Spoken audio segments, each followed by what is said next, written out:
Thanks for tuning into the Grey Man podcast, where we talk about stuff most people shy away from. This podcast contains real conversations about mental health, military life, and personal challenges. These stories matter, but they can also stir up strong emotions.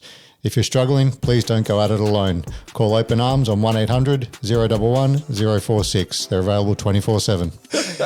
You got to have some pretty big demons to do the sort of fucking Ironmans and fucking ultra marathons and all that sort of shit. Mate, all of those people are twisted and fucked up. Like, you know, like just go to a therapist, man. Running away from your demons. Yeah, dude. The demons are like, you can run as many miles, 100 miles, they're still there.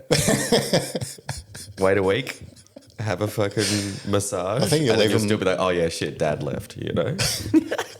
I think you leave them on the track somewhere back there when you're fucking running, and then when you stop and you're sore, then they catch you. Yeah. It's wild, man. Like, fucking, yeah, just get a fucking mental health plan from the GP, dude. It's free. It's free and you don't have to fucking lose toenails. You know what I mean? I follow a couple of these motherfuckers because, like, you know, like it's vets go and do like one of like four things, right? Like either, you know, start like a small business or they become like a motivational speaker.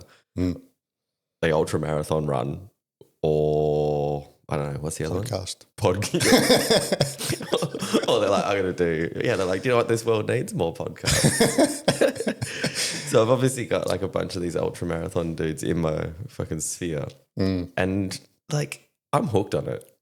Like, I'm watching it all the time. I'm watching it. Yeah. Fuck, I love a train wreck, you know. And there's just like the ins and outs of it. A guy called Smithy I met recently, he does it. And he had one video of his big toenail falling off. It got like a couple of million views. And it was disgusting. And I'm like, what do you do this for? And he's like, for fun. He's like, I love it. I'm like, dude, looks sick. Just admit to everyone you get pegged. Like, doesn't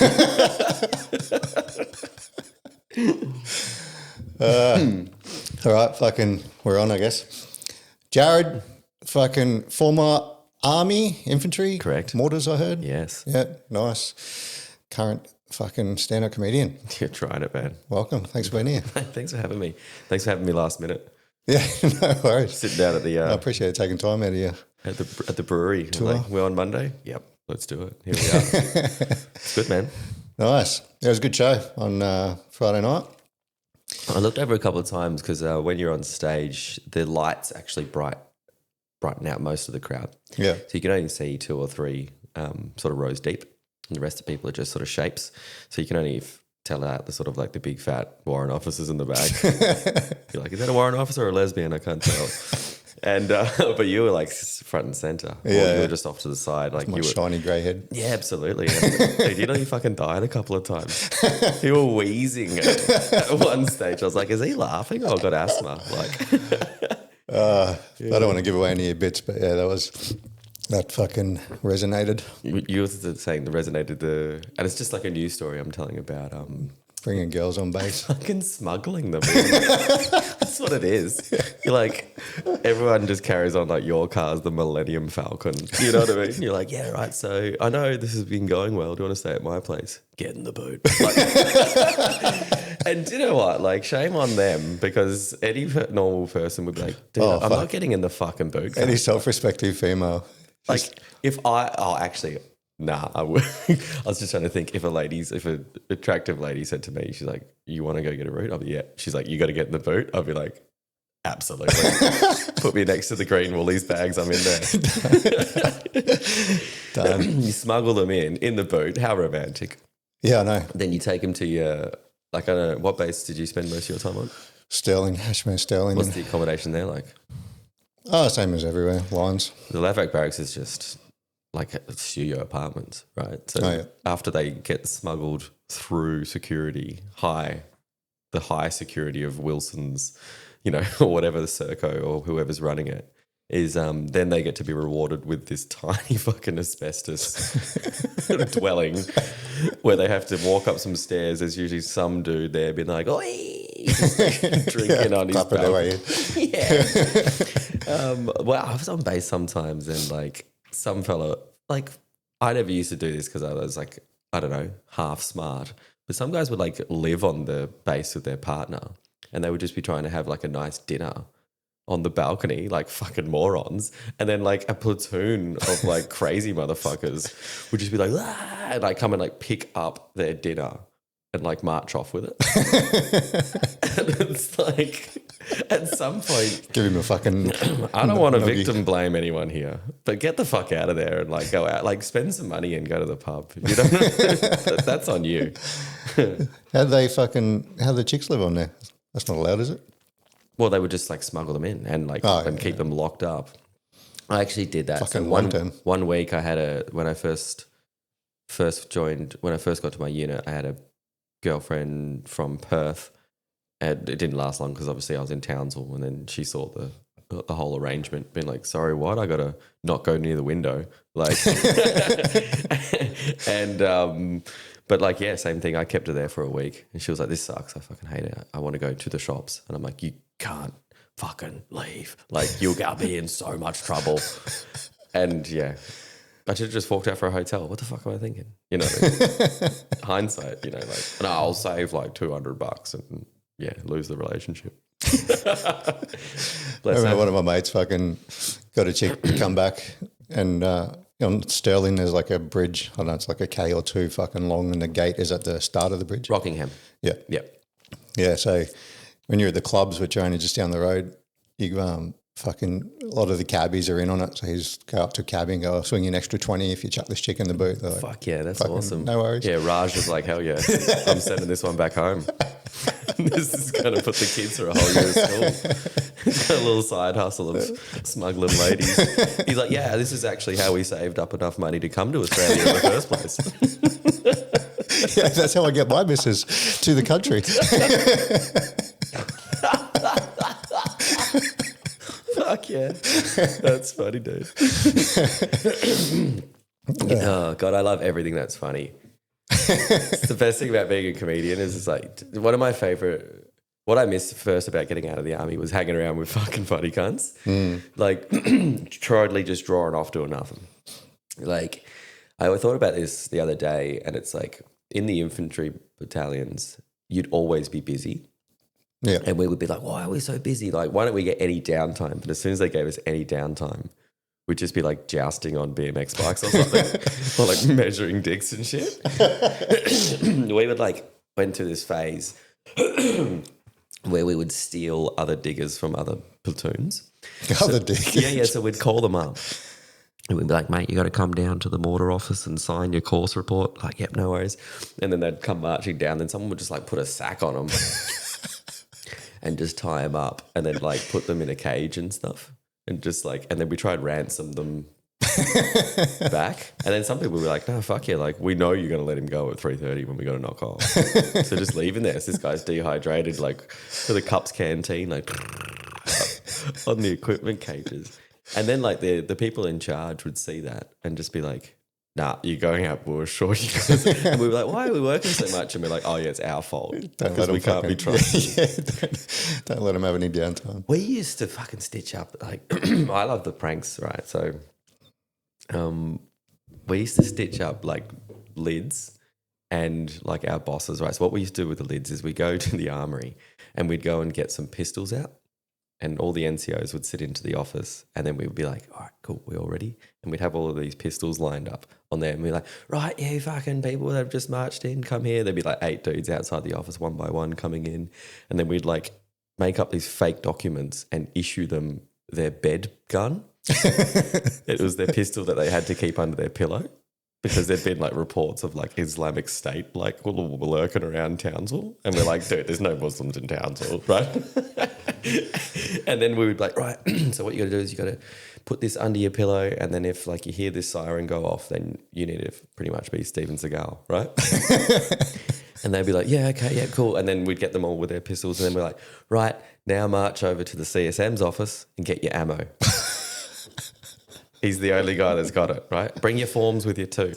Right, so they're like walking away, and we're like, and our sort of like CSM's office, and where our lines are was probably like a good sort of 50 meters across this sort of like grass area. So then we would have get into the mortar lines and get the binoculars out and just be watching them like one by one, be like, sir, I'm here to get my ammo for my bed gun. And he's just like, like, the fuck out, what the fuck's going on? And then he'd just be losing his mind. Next minute, we're all doing drill or something. Like, That's a pretty high level fucking prank. yeah, next minute, we're doing some, like, all right, get out there and start doing lessons. And we're like, why are we always busy? It's like, it's fucking our fault, man.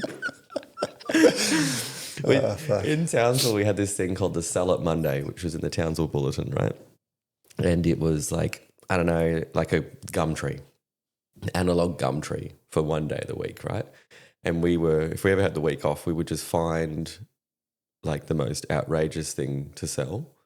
We would just put an ad in the paper with our lieutenant's number and just be like, 62-inch plasma, won it in a competition, needs to go today, $100. And then we would just sit back and it just phone would be like, just all day like, mate, I'm not selling a fucking TV. We would just piss ourselves. And who's doing it? I've got no idea what's going on with there, sir. Like, I don't know. Are you still selling it, by the way? Like, that used to occupy way. And I don't remember much about the military except that shit. That's all I care about. Like,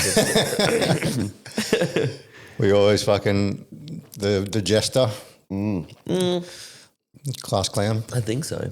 I don't know. I didn't think so, but when I started doing comedy, people reached out. They're like, "Oh, that makes so much sense." Oh, yeah, I was like, "Really?" They're like, "Yeah, you're always kind of thinking up some scheme or performing some skit or telling some story." I don't know, man. But yeah, Nice. Where'd you grow up? WA. Oh yeah. Yeah, Perth boy, all the way. It's good. You obviously spent some time over there.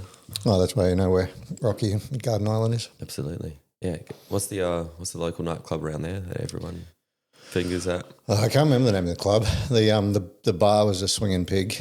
Oh, I've heard about the stories there. Yeah. Yeah. What did you do in the Navy? Chef, eh? Hell yeah. On a ship or on land? Sure. Yeah.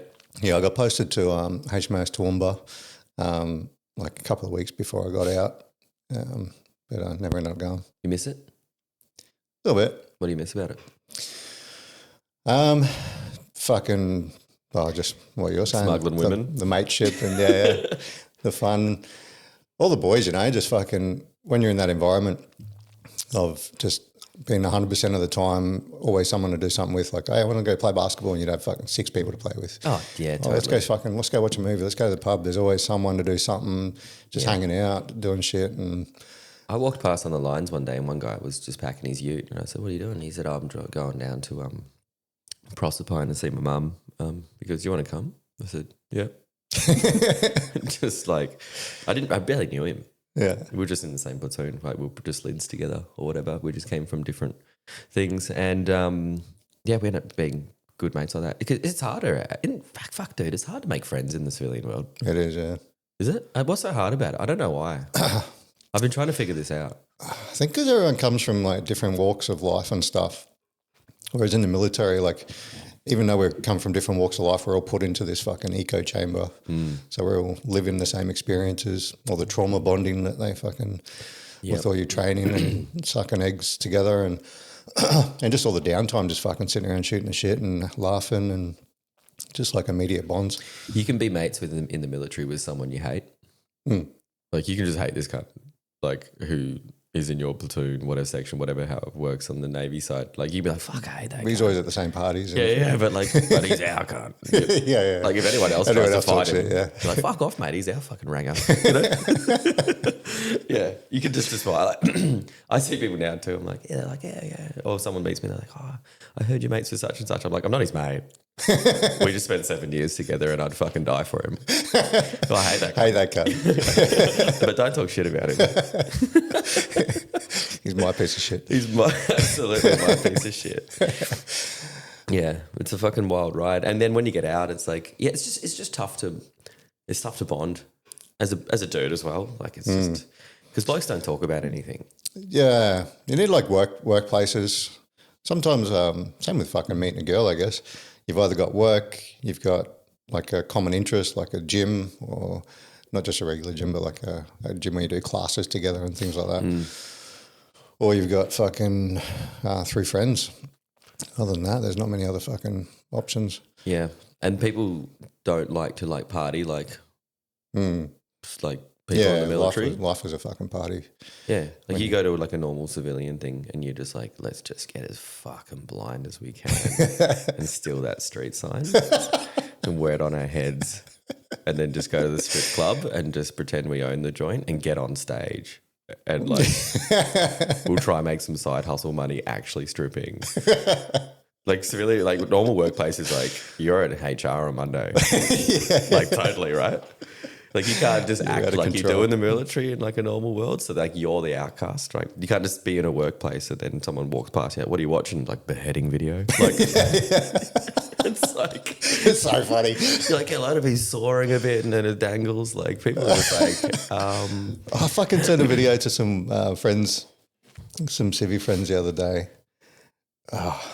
Can't remember what it was of now, but I thought it was hilarious. And they're like, dude, that's fucked up. Yeah. Like, oh, is it? Sorry. Yeah, they don't like that shit, hey? But we don't even think it's wrong or funny. We're just like, get a load of this. It's cool.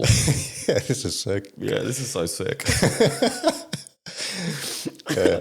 Yeah, like you don't see in a normal workplace just five guys around a laptop like watching porn, not for like a horny reason, just to be like interesting. A horse, you know, like it's like when she's taking that well. When I went to Timor, there was like this hilarious like hard drive exchange, whereas like we put a hard drive of porn onto a Black Hawk. To then it was going to the next base, and then we had to wait, and then another base had been like, guys, we've clocked all our porn. We didn't have the internet; it was just like people's collection. Yeah, and we had to get like a fresh batch, plug it in, do all the things, and then everyone went, "Oh, what do we got?" And it was like everyone gathered around this one little laptop. We're like, no, watch that one. You know, it was like wild. I watched doing that at fucking Goldman Sachs. I watched Warfare last night. Have you seen that? So good. Yeah. It's that fucking opening scene with Eddie most Eddie accurate Pride. War movie scene I've ever seen in my entire life. Just fucking 30 dudes around one thing watching the Call of Me and then like dance around and shit. Fuck the rest of the movie. That was the most realistic that was the best aspect of the battle. Yeah. Fucking I watched all those film clips. They were like porn to us back in the day. Absolutely. So good. I kind of miss it a little bit. It's nice doing what I do now, though. I get to have a taste of it without the rest of it that you forget. Well, that's the other the fifth arm of what you're saying before of what we do when we get out is work with defence in some sort of way, shape, or form. Contracting, adjacent. Contracting, yeah. I work for the Army as a rehab consultant now. Yeah, I went to that Weapons Expo in Melbourne and spent some time there. Like a NIDA, who's making them now? What's that, sorry? NIDA, is it who's making them now? Making what? Weapons. Oh, fuck, everyone's making weapons. Oh, no, every company. The defence contract. I was so blown away with how many companies where I'm like, oh, that's like a microwave company. They're like, yeah, we also fry people to death. Like, they had like robots with fucking rocket launchers. They have all of the stuff that they're selling, but then they have this like kind of entertainment piece. Because they got to like lighten the mood. So they have this like robot that's like, whoa, it's dancing and shit. And then all of these people are like, yeah, it's good, very good. And I'm like, oh, you can't. You're all buying fucking weapons of mass. Like you're buying death machines, but you got to like have coffee and cake in between. Like it's amazing. But everyone there, I saw it, is at the generals and all of their tail of fucking like plebs are all shaking hands with these like executives being like, g'day, Brian, how are you? And I'm like, oh yeah. You guys used to be the generals. So all the people that work for these companies just get straight out into like and I imagine the conversations that are happening there have been like, mate, when your time in the military is done, we're always looking for a board member. You know what I mean? Yeah. I mean, on one hand, it's like, yeah, they are the right person for the job. They're super qualified. But also conflict of interest, right? There's a lot of companies. I've actually got a dude on here in a couple of weeks, Paul Warren. Why does that name ring a bell? Paul Warren? He was amputee, fucking stepped on an IED. Yeah, that's him. Yeah. He works for, is it Rheinmetall? One of the big fucking military. That's the German one, right? Maybe. Don't know too much about it. But they have a program where they employ veterans straight out of the military to fucking work at the company. That's like, I don't think you fully get out if you do that. Nah. No, you kind of don't because you're still around. Yeah. Exclusively military personnel. Yeah. All the people, like you're hooked into the system. Yeah. Kind of makes it easier though. Like once you're in, and like you were saying before, with the humour is different and fucking the dark humour. I was talking about it with Raina the other day. You got levels, right? Of you got fucking funny haha humour, and then you got the corporate fucking I can't believe you said that. And then you got fucking dark humour, and then you got military humour. Dude, people hire me for the hee too. And they're like, I'm like, are you sure? They're like, yeah. Someone's like, Legacy hired me for this ball later in the year. Oh yeah. And I said, like, I don't have to do it. Like, they're like, we'd like you to. And I'm like, I don't know if you do. You know, you get yourself into. And I'm like, look, like, yeah, I know. And they're giving me like, it's good money. Like the money's too good. And I'm like, yeah, but I might ruin the night. And they're like, we just want to support a veteran. And I'm like, okay, well, you know, we've done our due diligence here. I've told you you're not going to enjoy me. But have you watched those Golden Globes with Ricky Gervais? Where he just logs them? I did that at I've done that a couple of times. The latest one was Your Mob, right? So the Navy band. So these guys did a ball. They hired me to MC and to like roast everyone, but they didn't tell the Navy band that I was going to roast everyone. So they came on. Look, I called them cowards for whatever reason. I called them heaps worse. I was like, you're gay and you're gay. But anyway, I get an email afterwards and they're like, the Navy band had made a complaint. And they're like, the MC made the event feel quite anti-Navy band. And I'm like, okay. But these dog cunts, right? So, because I shared a green room with them, right? And then afterwards, after the thing, I came in there like, guys, they rocked because they did. They were like half rock, like it was fucking good shit. They were playing classics in a... Oh, yeah, they go hard, yeah. Incredible stuff. So I was in there nerding out because I love anything creative. And I was like, that was so sick. Fucking boom, boom, boom. And everyone went, yeah, that was great. To my face, and then the next Monday just sent this like scathing email about me. I was like, you motherfuckers are dog cunts, man. You had the opportunity. If any one of them had went, oi, what are you doing? I was like, oh, I'm so sorry, man. Like these guys hired me to roast everyone. It's all good. Like there's no malice in comedy. Yeah. We're all here for a good time. Yeah, some people can't. I can take it, man. Like don't get me wrong, people fucking whip it my way. So I'm dirty at them. And I think I'm going to do my tour next year will be called the Navy Band Apology Tour, where I'll make a poster and it'll probably be me in arseless chaps with a drum beating it with dildos. And I'll put out there to the world, I'll be like, hey, look, in 2024, I did this function. I upset the Navy Band. I'd like to officially go on tour and apologise. So I'm just trying to figure out, and at the end of the show, I'll write my apology and read it out. Cute. Yeah, I think it'll sell out too. I think it'll sell out. I'll bring some of my puzzle mates along. Yeah, absolutely. I reckon, don't tell the army guys this, but Navy crowds are good. Yeah, look, I actually think Navy people are fucking hilarious because pound for pound, you guys are like the most fucked in the head. Like, I don't know what is it about it, if it's just like the small environment or like what I think you guys do is you guys party the hardest. Yeah, fucking oath.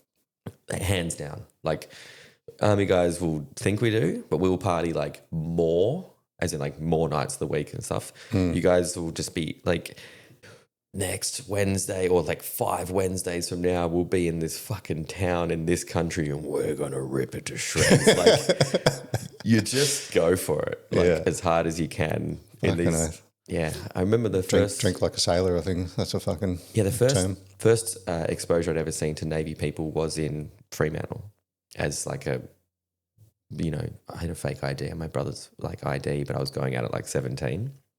And one day, Submariners were in town. They're fucking... Fuck, right? Dude. And I was just like, me and my mates, like, we thought we were like cool, we were like 17, 18 years of age, in the city of Perth. And we met these motherfuckers. And I remember saying to my mate Kyle, we were like, these are the craziest cunts we've ever met in our entire lives. They were like literally dicks out, drinking like shots, like, and like one of them were just like, what are they doing? They were like slapping each other's, like they get the dick out and try and slap it as quick as they could, and then they have to put it away. And we just thought that was the funniest thing. We were like, that's so funny. Like they couldn't give a shit. They were all like pale, and they were like talking to him, and they were like, yeah, we went out in this thing, we submerged for like fucking a month or something, and we're like, what is your life, dude? Fucking oath, living in a sardine can. Yeah. Whereas army guys will just like, they'll just drink at like 12 o'clock during the day. I'll tell you a story about one of my mates over in Perth. We went out, we were living in Rocky or Port Kennedy. So it was like an hour to the city. Mm-hmm. Went to Scarborough, is it? Yeah. Went to a club, USS Kitty Hawk was in town. So there was like 6,000 sailors, Marines and fucking Navy sailors. So we went out, every club was just full of fucking US sailors. So we were just like having drinking competitions and getting fucked up. And we drove in my mate's car to the city and then parked it in the car park, and we're like, we'll get fucked up and then we'll come back down and we'll sleep in the car for a few hours and then we'll drive back home. And I had duty the next day at like fucking 8 a.m. or something. So I had to be back on base at 8 a.m. So we're like, we'll go, but you know, like 6 o'clock we'll wake up and we'll drive back. Massive flaws in the plan, but anyway. So we're getting fucked up. We're doing Jaeger bombs and having massive drinking competitions, and we're all just off our fucking heads. And then all of a sudden, my mate fucking gets up and walks off.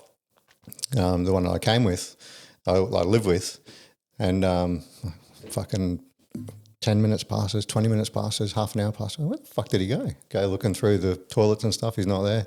Go outside, fucking looking for him. He's not there. I'm like, where the fuck is this cunt? Trying to call him, nothing. Like an hour and a half later, he calls me and he's like, fucking, I can hear wind and shit. And he's like, I'm on my way. I'm like, what the fuck, on your way? Where, cunt? And he's like, to you. I'm like, from where? He's like, from home. I'm like, how the fuck did you get home? In a cab. How the fuck are you getting back here? In your car. I was like, don't do it, cunt. Don't do it. Pull over. He's like, nah, see you soon. Click. Oh, shit. He fucking wrapped it around a fucking tree. Oh. Because he was drunk, he couldn't claim it. It cost him $12,000 to fix it. Fuck. And do you know what the good thing about the military is? Is on Monday you would have been like, you're right, mate. Like, you know, you'd have been like, you got to pay for it, but like you'd still like him. Oh, yeah. He's fucking my best mate. He still is. On Civvy Street, you'd never talk to that guy ever again. You'd take him to court. In the military, like, well, you can pay me back in installments. Yeah, he did.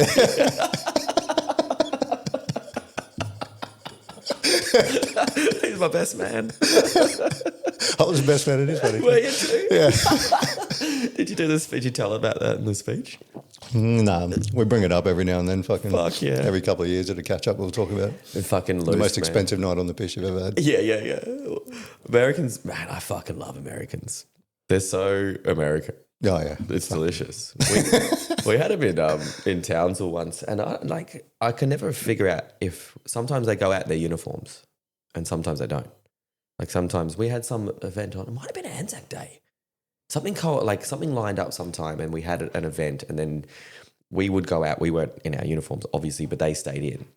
Right. And we went to this fucking pub, and they were just being too extra, like the whole time. And then like one of them was like, "Man, you guys got to have like a drinking competition with us," and we're like, "Nah, fucking nah." Like, and they're like, "You coming?" And then like someone started chanting like skull, skull, skull, skull, skull. And fucking one of my mates, I don't know how he just sleuthed away, and he just came back with like a fire hose off the wall. And then this like American in his uniform was going, skull, skull, skull. And it's just like in slow-mo, he just goes, oi, skull this. And fucking turned on this hose and just blew this dude away like a protester. He was like... and just fucked the pub up.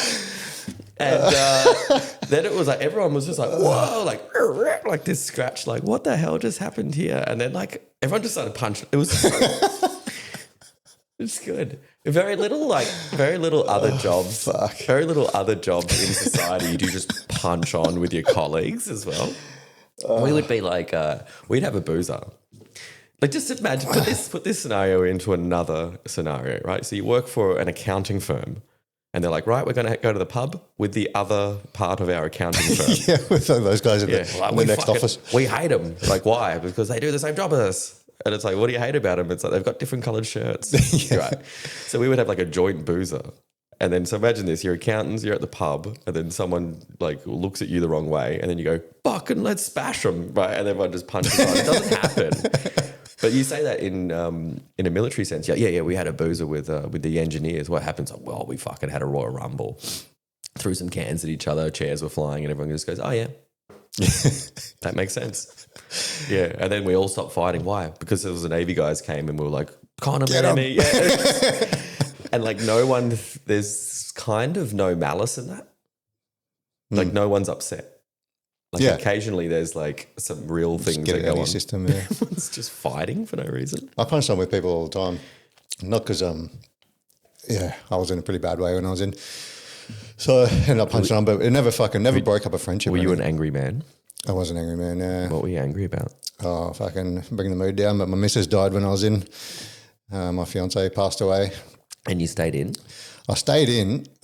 Funny story. I stayed in because I never fucking. This is like funny story. I'd never done any drugs in my life, right? Never experimented with drugs. Never tried any drugs, and I'd done like fucking smoked a bit of weed in high school or whatever, but never anything else. Joined the Navy. Thought there was no chance of ever doing any drugs, like in general because of the testing and stuff.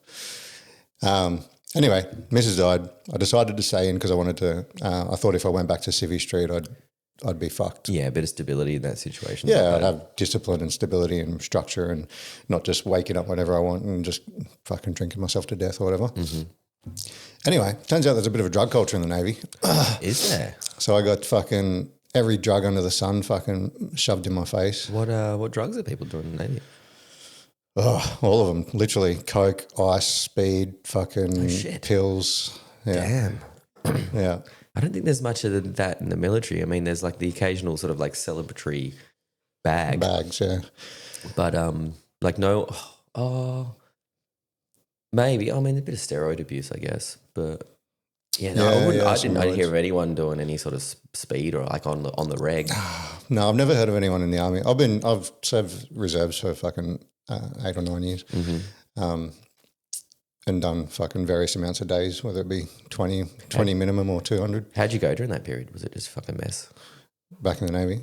Yeah, I was a fucking mess. Yeah, I was lashing out, fighting, getting on the piss, and then I just get angry and fight my friends. And how long did it take you to snap out of it? Well, I didn't, because I started getting fucking drugs put in front of me by everyone, like by my ABs, my Kellicks, like the chain of command. I remember my Kellick what's a Kellick? Leading seaman. Gotcha. My Kellick at the time actually taught me how to shelve a pill, like fucking did like a headstand and fucking shoved the pill up his Wait, ass. what's the method? So this isn't how you do it. He was just like showing me how to do it. So he like did a headstand, then fucking had his date pointed up to the sky, put the pill on his asshole, and then like pushed it in. Fuck yeah. Right in front of me, just to prove that like I'm serious. This is how you do it. This is how you do it. Right? Fuck yeah. But fucking ping around an orgasm. That's amazing. So like everyone's having fun, right? Getting fucked up on drugs. Did you ever show a finger? I did. Yeah, that night. He showed me how to do it, and then I did it. Yeah, I can't. I love that. Oh, that's bad. What's the hang on, wait. What's the benefit of shelving it? Just works. Apparently it fucking goes into your bloodstream. You got heaps of blood vessels and shit in your asshole. Dude, but be patient. Oh, no. Just swallow it. It still works. I know. Yeah, I never did it again. How's that? It works quicker. Yeah. What are you in a rush Otherwise, for? it takes 10 minutes to kick in. Fuck that. Fuck 10 minutes. What am I going to do? Think my own thoughts? Right, keep going. Yeah. But because I was, like, everyone's having fun, right? It's a party atmosphere. Everyone's getting fucked up, from Thursday through to Monday.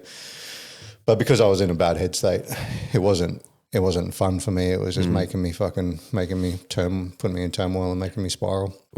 So I had to get out.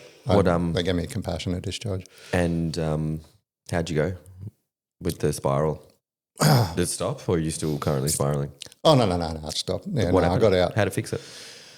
So the dude that crashed my car, he ended up getting out about 6 months later, and then we moved in together in Brisbane. And we ended up sharing a place together for about 7 years. And kind of over about 18 months, I would say. And then I fucking found Muay Thai and started training, gave up alcohol, stopped doing drugs. Well, I stopped doing drugs pretty much straight away, but still drinking heavily. Gave up alcohol, didn't touch a drink for almost 2 years. Just training every day, doing like 4 or 5 hours of Muay Thai every day, fucking became a fighter. And then, exercise. What was it about doing Muay Thai because like that's a very, very heavy situation that you've got a whole bunch of different coping mechanisms that are, arguably fun at the time, or at least it feels that way. And to be able to replace that with something that's wholesome and, disciplined and good for you. Yeah. The direct opposite. Yeah. What is it about it that was so powerful? I think it's because it's so fucking hard. It's all encompassing. Like I couldn't think about anything else, or like I couldn't drink because then I would not be able to train the next day, like to my full potential. Like I would feel sluggish. And when you're going into a fight, you know that your fucking opponent's going to be putting the work in. If you don't, then you're just going to get in the fucking ring and get towed up. So it just gives you that level of, I can't fuck around and do this, and I want to do this, so I'm not going to fuck around. That's incredible, dude. Congratulations. Thanks. You feel proud about that? Yeah. You should. Yeah. It's not an easy thing to do. No. Turn your life around from being a full piece of shit. Yeah, it's great. It's fucking congratulations, dude. Cheers, mate. That's fine. We were discussing before this podcast, like I just done a similar thing with drinking. Like I was off the fucking rails with it in various types of my life. And it's just like when you can't control something, it's bad. It's like and it's shameful. I don't know if you feel shame about that period in your life. Oh yeah, 100%. I do. What am I, 38? I just was thinking about it before I quit drinking, and I was like, man, I've been drinking since I was 16 years of age. Like as soon as I went to Emma Shaw's party and drank half a bottle of fucking wild turkey and threw up in the garden, and then went home, and then everyone at school was like, oh, this guy's actually pretty cool. Look at him, he was so cool last night. Like it was just on. It was fucking on. Like it was great. Like I was like the most amazing drunk you'd ever seen. Loving, like funny, compassionate, listen to you, like D&Ms and jokes. Oh, mate, tell me about it, dude. That was me. That was my whole life. And then when I joined the army, and the infantry in the early 2000s, it was like, yeah, this is it. This is what we do. And I was like, I'm a pro drinker already. Let's ratchet this shit up, become a bit of a boozer legend. You know what I mean? Oh, yeah. And it was fucking really intense during that period of time. But then it really got bad when I became a chef. Right? Oh, yeah, right. So chefs are fucking loose. Mate, aren't they? They're I thought fucking grunts were crazy, man. I thought fucking Navy dudes were wild. You just get like chefs that are fucked in the head, and they're all like they're all fucking drunk. twisted, yeah. And so I went out of the infantry and then became a chef, and then went into fine dining, and that was so much harder than the military ever was. How'd you become a chef? You did a 4-year apprenticeship. I was super passionate about it, so I loved it, and I cooked in my spare time since I was a teenager. Oh, yeah. When I was in the army, people would come around my house, and that was kind of like what I did. And I'd have like a couple of grunts around being like, yeah, we're going to Goundrey's house for ceviche. Just giving them some culture. I had my head in a cookbook. I had fucking hundreds of them. Like I remember when I going to Timor, and I was just like cookbook open, and they're like, what's this cunt doing reading Noma? You know what I mean? And I was just super into it. And then so when my time in the military sort of was naturally coming, I was like, I want what's next for me. I was like, surely you just go do what you're passionate about, right? And I was very fortunate so I went and did like a Cert 2, that like a 9-month course. Did all of that full-time study, paid for it. It was pretty like expensive to do at the time when you're not working. And then I jumped over to do an apprenticeship, but I just had to do like a little bit to like fill in the gaps, if that made sense. And during that time when I was filling in the gaps, I pretty much got chosen for a competition, which was like the top 30 apprentices in Australia. Went to Melbourne, did that, came in like the top 5. And then this restaurant in Melbourne, a 2-headed restaurant, offered me a job. What the fuck? Yeah, so I just did that. And because like I was like probably like technically not like the best chef, but like work ethic wise, like fresh from the army, really passionate about this thing, like impressed a lot of people with just like the go, if that made sense. And I was funny and I could fit in, which is like half the battle in a kitchen. Yeah. You're in a job interview. People are like, are we going to be able to do 15 hours with this motherfucker? Like, Yeah. you don't want some weird creep in the corner, even if they're the best. Like you'll get a job being personable and good than being a fucking cunt and exceptional. So I just fit in really well, and then sort of I didn't even finish my apprenticeship. I just worked in there, and then the resume that I had from there did me fucking fine for the. I was supposed to go to TAFE and finish it off. I just kept working with the guys. Yeah. You know what I mean? Like, as my head chef, amazing guy who'd done the whole Michelin star route and all this sort of things. He's like, mate, I'm not even qualified.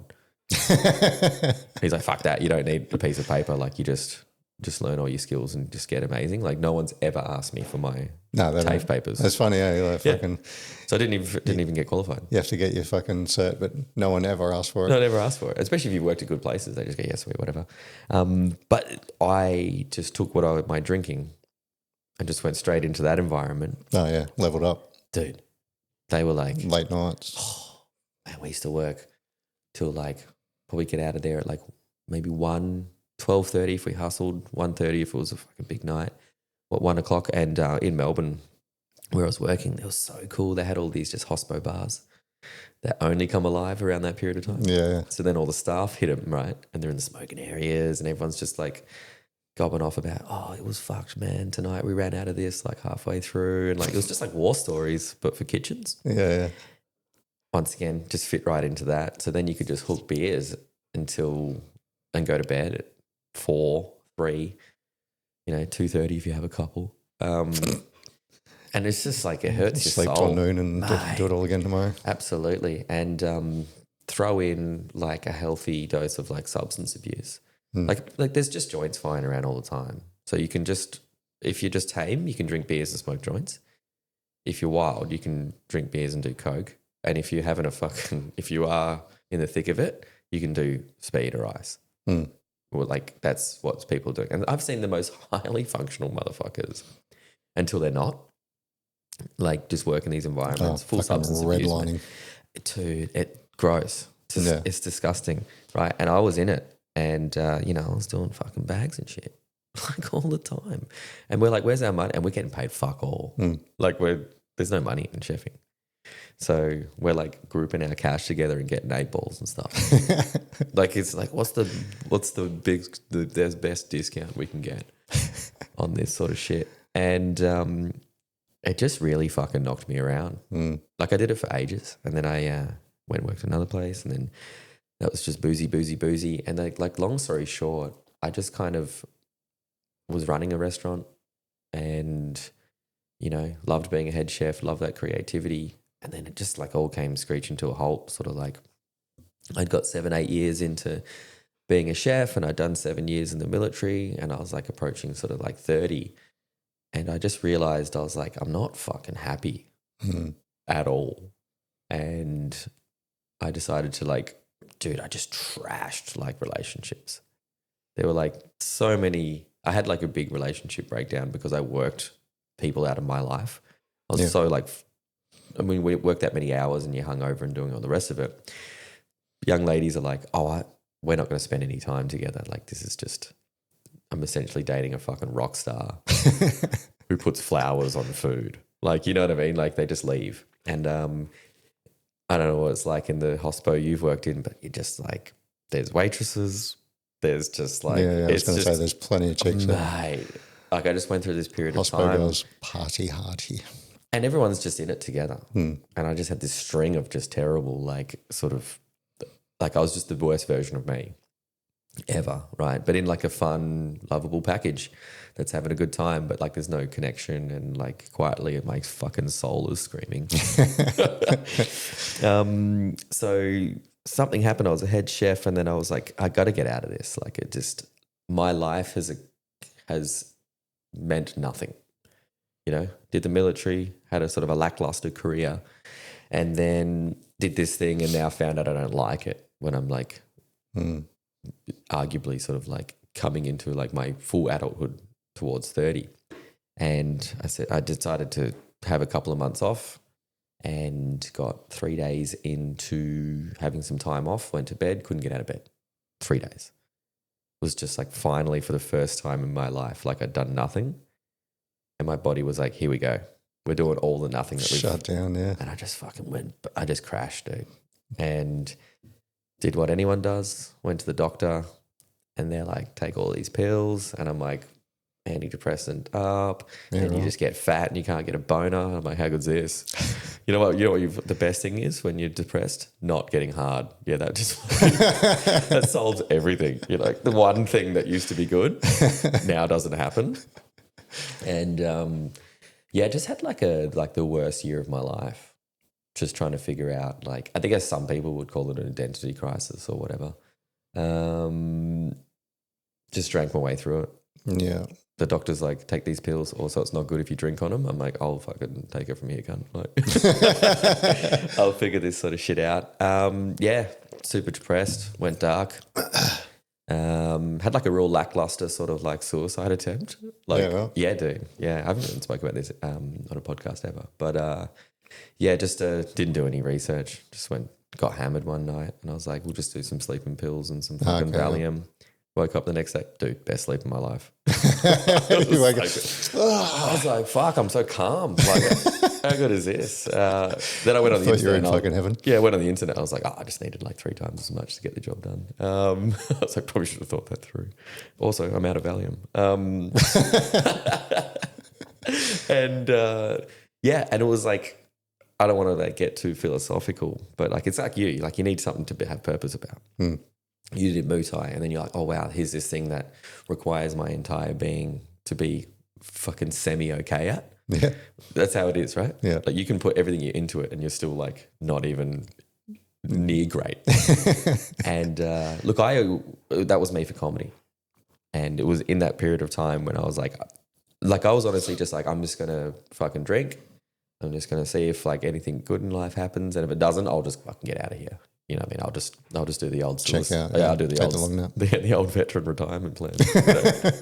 I'm like, I'll do it. Like, no one gives a fuck. I don't care. No one cares. Like, that was my mindset. And I had this thing in me, which I've always wanted to be a performer.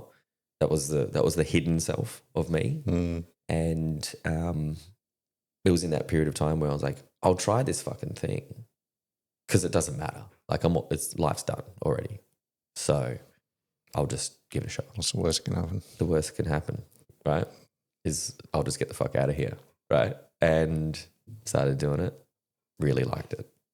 It was like, same thing. It's just went to some open mics and stuff, or there's these fucking places that exist around Australia that is like open mic night. You can do whatever you want. There's a piece of paper on a bar. You go put your name down with 40 other people, and everyone's trying to do something. There's like some slam poets, some spoken word, a lot of comedians. It's the most fucked up thing you've ever seen in your life, right? The one I went to was quite cool because it was like people doing it for the first time, people that were trying to get into it, and then the pros would sometimes drop in. So you'd be like, 8 nobodies, then Dave Hughes is trying his new 20. And it was like, so it got a bit of a crowd. Yeah. And it was cool. And it was near my workplace. So we used to go watch it for the train wrecks. Like me and the chefs used to be like, holy fuck. And we would talk about it like all week. We're like, do you remember that guy? It was so cringy. And we would laugh and piss ourselves, man. And we didn't like it for the good acts at all. We were just like, holy fuck, that guy's dead now. He surely killed himself on the way home. And I was like, as I was watching it, I'm like, I'm going to do that. Like, and I looked at it, I was like, the bar's low. Everyone here is fucking shit. Like, how hard could it be? I'm the funniest cunt in this kitchen. by a country mile. Like, oh, I'll just go and do that, right? It's easy. And then started doing it, and I was like, this ain't easy whatsoever. Did you write it? First one was pretty free range. I had some subjects, and then I hit the light, and I was like, it just fell apart. Like, I was like, oh, you got to rehearse this shit. Bombed. Yeah. Bombed. And I was like, it was cool because I was balls deep in antidepressants. Head to the chemist for some more Valium? Well, I was balls deep in antidepressants, right? But I bombed so hard. But it was like the first time I felt anything, I was like, oh shit, what's that? That was terrifying. It was like fucking, it was so scary, intimidating. And then I started bombing, and I was like, like my inside brain was like, you're dying here, bro. That's it. You shared this too. Heart sinking. Oh, mate. And then the next week I went back and did it again, bombed again. And then the third week I said to myself, I said, if this doesn't work out okay, it's fine. We've given it a shot. I was like, I identified that this is probably one of the hardest like intellectual things to do in the world. And if there's no shame in giving it a go and not working, we'll probably just see you later. And third time, went all right. Got some laughs. Dude, within like 6 months I'd quit my job. Oh, wow. Yeah, I went and quit my job at night time and went and worked in a cafe in the morning. Okay. And, you know, similar story to you, I was obsessed.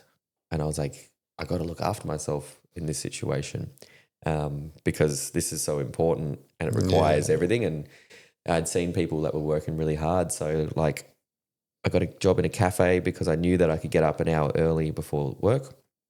I could get my little pen and paper and just try and figure this shit out. I could then take that stuff to the kitchen, riff all day long, and try and refine the stuff on these.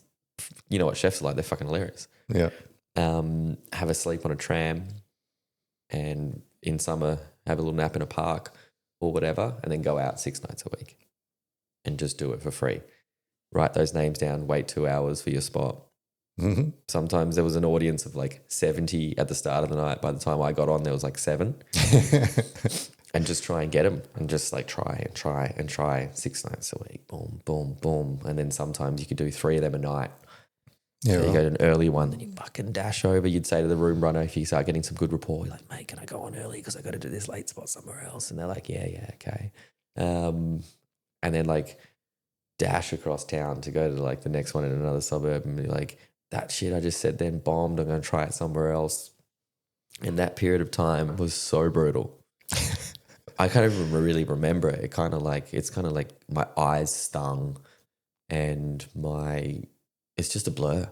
How long did it last? That grind, 4 years. Oh, not long enough. Dude, it's fucked. I'm arguably still in it. Like, yeah, it's fucked, hey. But I was still boozing. So I wasn't getting hammered. I was off the drugs. It's like if there was a joint around, I'd fucking get on it. But I could drink, but then it was never up to me which one of the drinking sessions just turned into a wipeout. And you know, comedians are fun to hang around. Like my favorite environment, if there is an afterlife and I go to heaven, I hope heaven is a car ride to a shit country town with comedians that never ends. And everyone's just been like, you think that's a shit gig? I once did this. Like everyone just shoots the shit. We're like pissing ourselves. Like it's very fun. Yeah. So it's an easy environment to drink with. And I was just on it and on it and on it. And I just never had control of the thing. And it wasn't until like really COVID happened. And that was like a real nail in the coffin for me because my life for a long time, for a very, very long time, my life was actually going well. I'd had some form of natural comedy talent.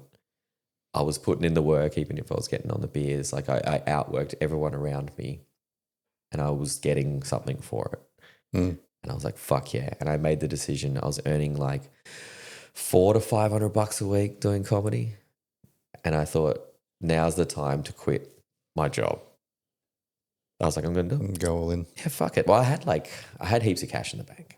Oh, yeah. I'd had money, deployment money, all the rest of it. I was like, I've got enough to live off the $400 to $500. I'm going to share house it. We're going to pull all of our expenses right back to nothing. And then any of the bigger things I can chip away for a while. And my end goal was to be like, well, hopefully I can use the savings to make a life in which I can then create more income. You know what I mean? So it was a gamble. Yeah. And so I did that. And that was just before COVID, a couple of weeks. I just picked it, man. Yeah, I was like, we're doing it. Saw this thing in China popping up. I'm like, nah, bro, it's another bird flu. Whack. And it was like, fucked, man. Backup hospitality. And I was like, that was gone. And I was living in Melbourne. That was gone. And I just remember sitting there just being like, what the fuck, man? Like, what is going on with this roller coaster? And that was a really good period of time for me. Not financially. I lost nearly all my money. I had a couple $100 by the time it finished. Like, I lost everything. Oh, so you just use your savings to live? Yeah, well, the first sort of lockdowns, I mean, I was an artist. In Melbourne as well? Yeah, I was like a sort of like single business artist. We didn't get anything. It wasn't like businesses with staff got hooked up. Yeah. They were like supported and all the sort of shit of it. We got a little bit at the beginning. And then the second lockdown when everyone was like, you got to fucking get vaccinated. Like that was like the intense when everyone was rioting and all the rest of it. There's nothing. I just was just out in the wilderness. Picked up a few contracts here and there doing some writing stuff. But like I lost everything. Did you get sad again or you had purpose now? Nah. I loved it. Yeah. Yeah, I had so much free time. I was like, let's just work on this thing. Yeah. Like, let's just do some having a break from it. I was like, no, this is what I want to do with the rest of my life. It was kind of like a reflection period. And it was the best. Losing all of my money was the best thing that ever happened to me. Yeah, right. Yeah, it fired me the fuck up. And then that was when like, I was like, if we're going to do this, we're going to do this properly. We're going to get control of our own marketing apparatus and we're going to make the videos and we're going to do all the stuff and we're going to do all the things and we're not going to wait for anyone to give us an opportunity. You know, some people say like when one door closes, another one opens it. I'm like, fuck that, kick it off the hinges. Like, let's go, cunt. Like, let's blow a hole in the wall and just get in there. And I started to get like on top of my drinking a bit. And I was like, I wasn't boozing as much as I could, but I could still, if I did, I could still just blow out. Like I remember once fucking in Adelaide, I was doing well. I did a show in Adelaide and then had one beer and then next minute I just had like 15. And I had to do a show the next day, my show, people were coming to watch. And all day I was like, oh, I hate this. And it wasn't until I had done all of this work, people started coming. I was doing shows of like, I used to do shows with single figures. And then I got to the point where like 30 people were coming a night and I thought I was balling, man. I was like, this is so cool. I was living in my car because I could afford accommodation and security or this dream. And I just picked the dream. It wasn't even a second thought. People say like, want to sacrifice. I was like, it wasn't even a choice, cunt. Like, I was like, I'm doing that. Like, and I was just driving around from state to state, sleeping in a swag, sleeping in my fucking passenger seat that I would wind all the way down in my van. In my van, I had equipment so I could go to places and be my own roadie and put up shows and do things. And, you know, that might make $500. And then 200 of that had to go into fuel to get to the next place. And then I had to get food. And then, you know, for me, I had $120 left. And I was like, cool, we're in profit. And I just loved it. It was baller. And I decided, well, I was like, okay, there's some momentum here. The videos are starting to go okay. Like this is way before anyone knew who I was. This was like, there were like 8,000 people following. And now it's like 80, right? But I was at the 8,000 mark. I was like, I'm going to tour Australia, which is a bad idea because those 8,000 people are spread out everywhere. Yeah. You can't get them into one place. 3 at each town. Yeah. So I'd just go to them. And then they'd bring their friends and I'd do like 15, 20 people. Yeah, right. And I was just getting by, but I did my first Australian tour and I finished it up. And by the time I'd got to like doing the end, like more people had been on board and I did 100 people in Townsville, right? And at $30, that's good cash. Yeah. I was like, yes, sweet as. And I got hammered that night. And I woke up in the morning and I'd just done like the most incredible thing I could possibly ever imagine for myself. Went homeless, self-funded a tour, from having no cash flow or any money to begin with, pulled it off, did a final show for the year, 100 people came. Like it was like, that's the fucking best thing I've ever done. Yeah. Don't worry about what I'm doing now. That was the best thing I've ever done. That was hard. And I got hammered that night. I woke up in the morning and the first thing I thought was, I'm depressed. And I just did this amazing thing that should have given me happiness for like weeks. I had achieved a goal. Like I'd achieved something. And I cock blocked it with a hangover. Yeah. And I decided that was, when was that? Maybe November 2023. And I decided that I'm going to give up drinking because I should feel good about this. I should feel as good for how hard it is. The happiness to struggle ratio should be exactly the same, if not more. You should struggle a bit and feel that plus 10% happier, and that keeps you going, right? Yeah, yeah. It was like that guilt and remorse from during a hangover. So I decided to, and I said to my friends, got all my pisshead mates together at the pub, and I said to them, I said, guys, I've got something to tell you. And they're like, it's fine, we know, you're gay. It's like, they literally, one of my mates goes, dude, babe, we love you, man. And I said, no, I'm not gay. And they're like, you sure? I'm like, giving up drinking. They're like, that's way worse.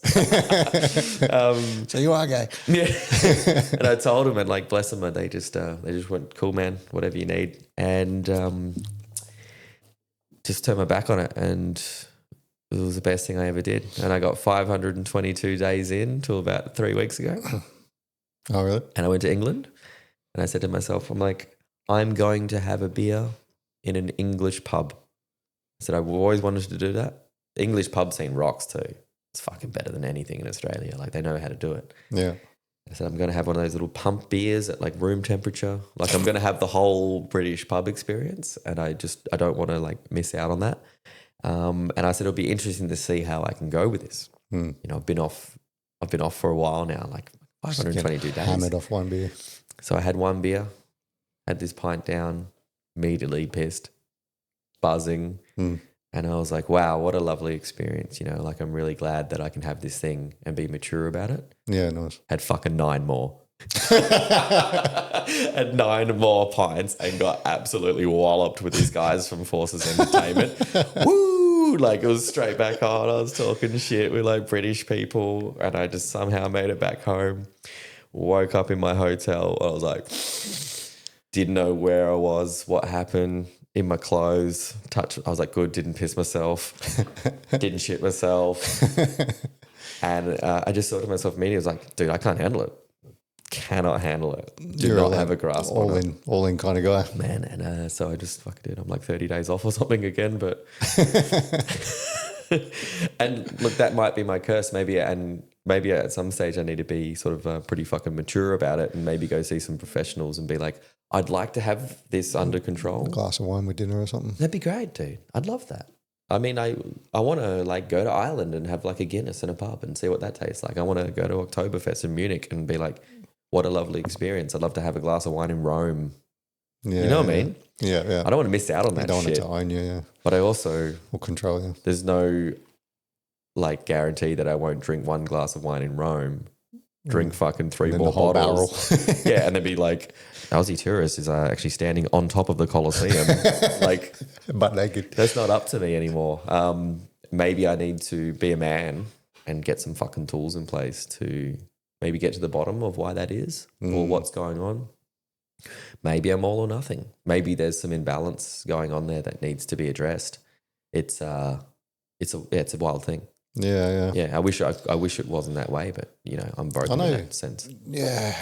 It's so common though, eh? Like I know so many people that are just like 100%, like even like smoking and vaping. Like I've got mates that when they go out, they'll punch darts or vape. Even myself, I'll fucking have a puff and a vape when I'm drinking. But you got mates who are like fucking, you know, you want some of this, and they're like, nah, I can't. Just can't do it. Can't. It's like if I have one, then I'm a smoker now. Yeah. My mate Nick was a chef, dude. He used to smoke more ciggies than I've seen anyone ever smoke. And he's like 2 back, just bombed, like smoked darts all the time. Don't know what happened in his brain, but one day he said, no. And he just quit. And I'll smoke the occasional cigarette every now and then, and he'll look at it with lust in his eyes, like Gollum. And he'll be like, I can't even. That'll be the end of it. I can't even have one because he knows that if he has one, it'll be months before he can fucking pull it back again. And he's a smoker for life. Like in his mind. They talk about this with heroin. They reckon if you're, I've never, have I? I don't think I've done heroin. I don't. I'll tell you a funny story about drugs actually, because I'll tell you a story. Might have done heroin because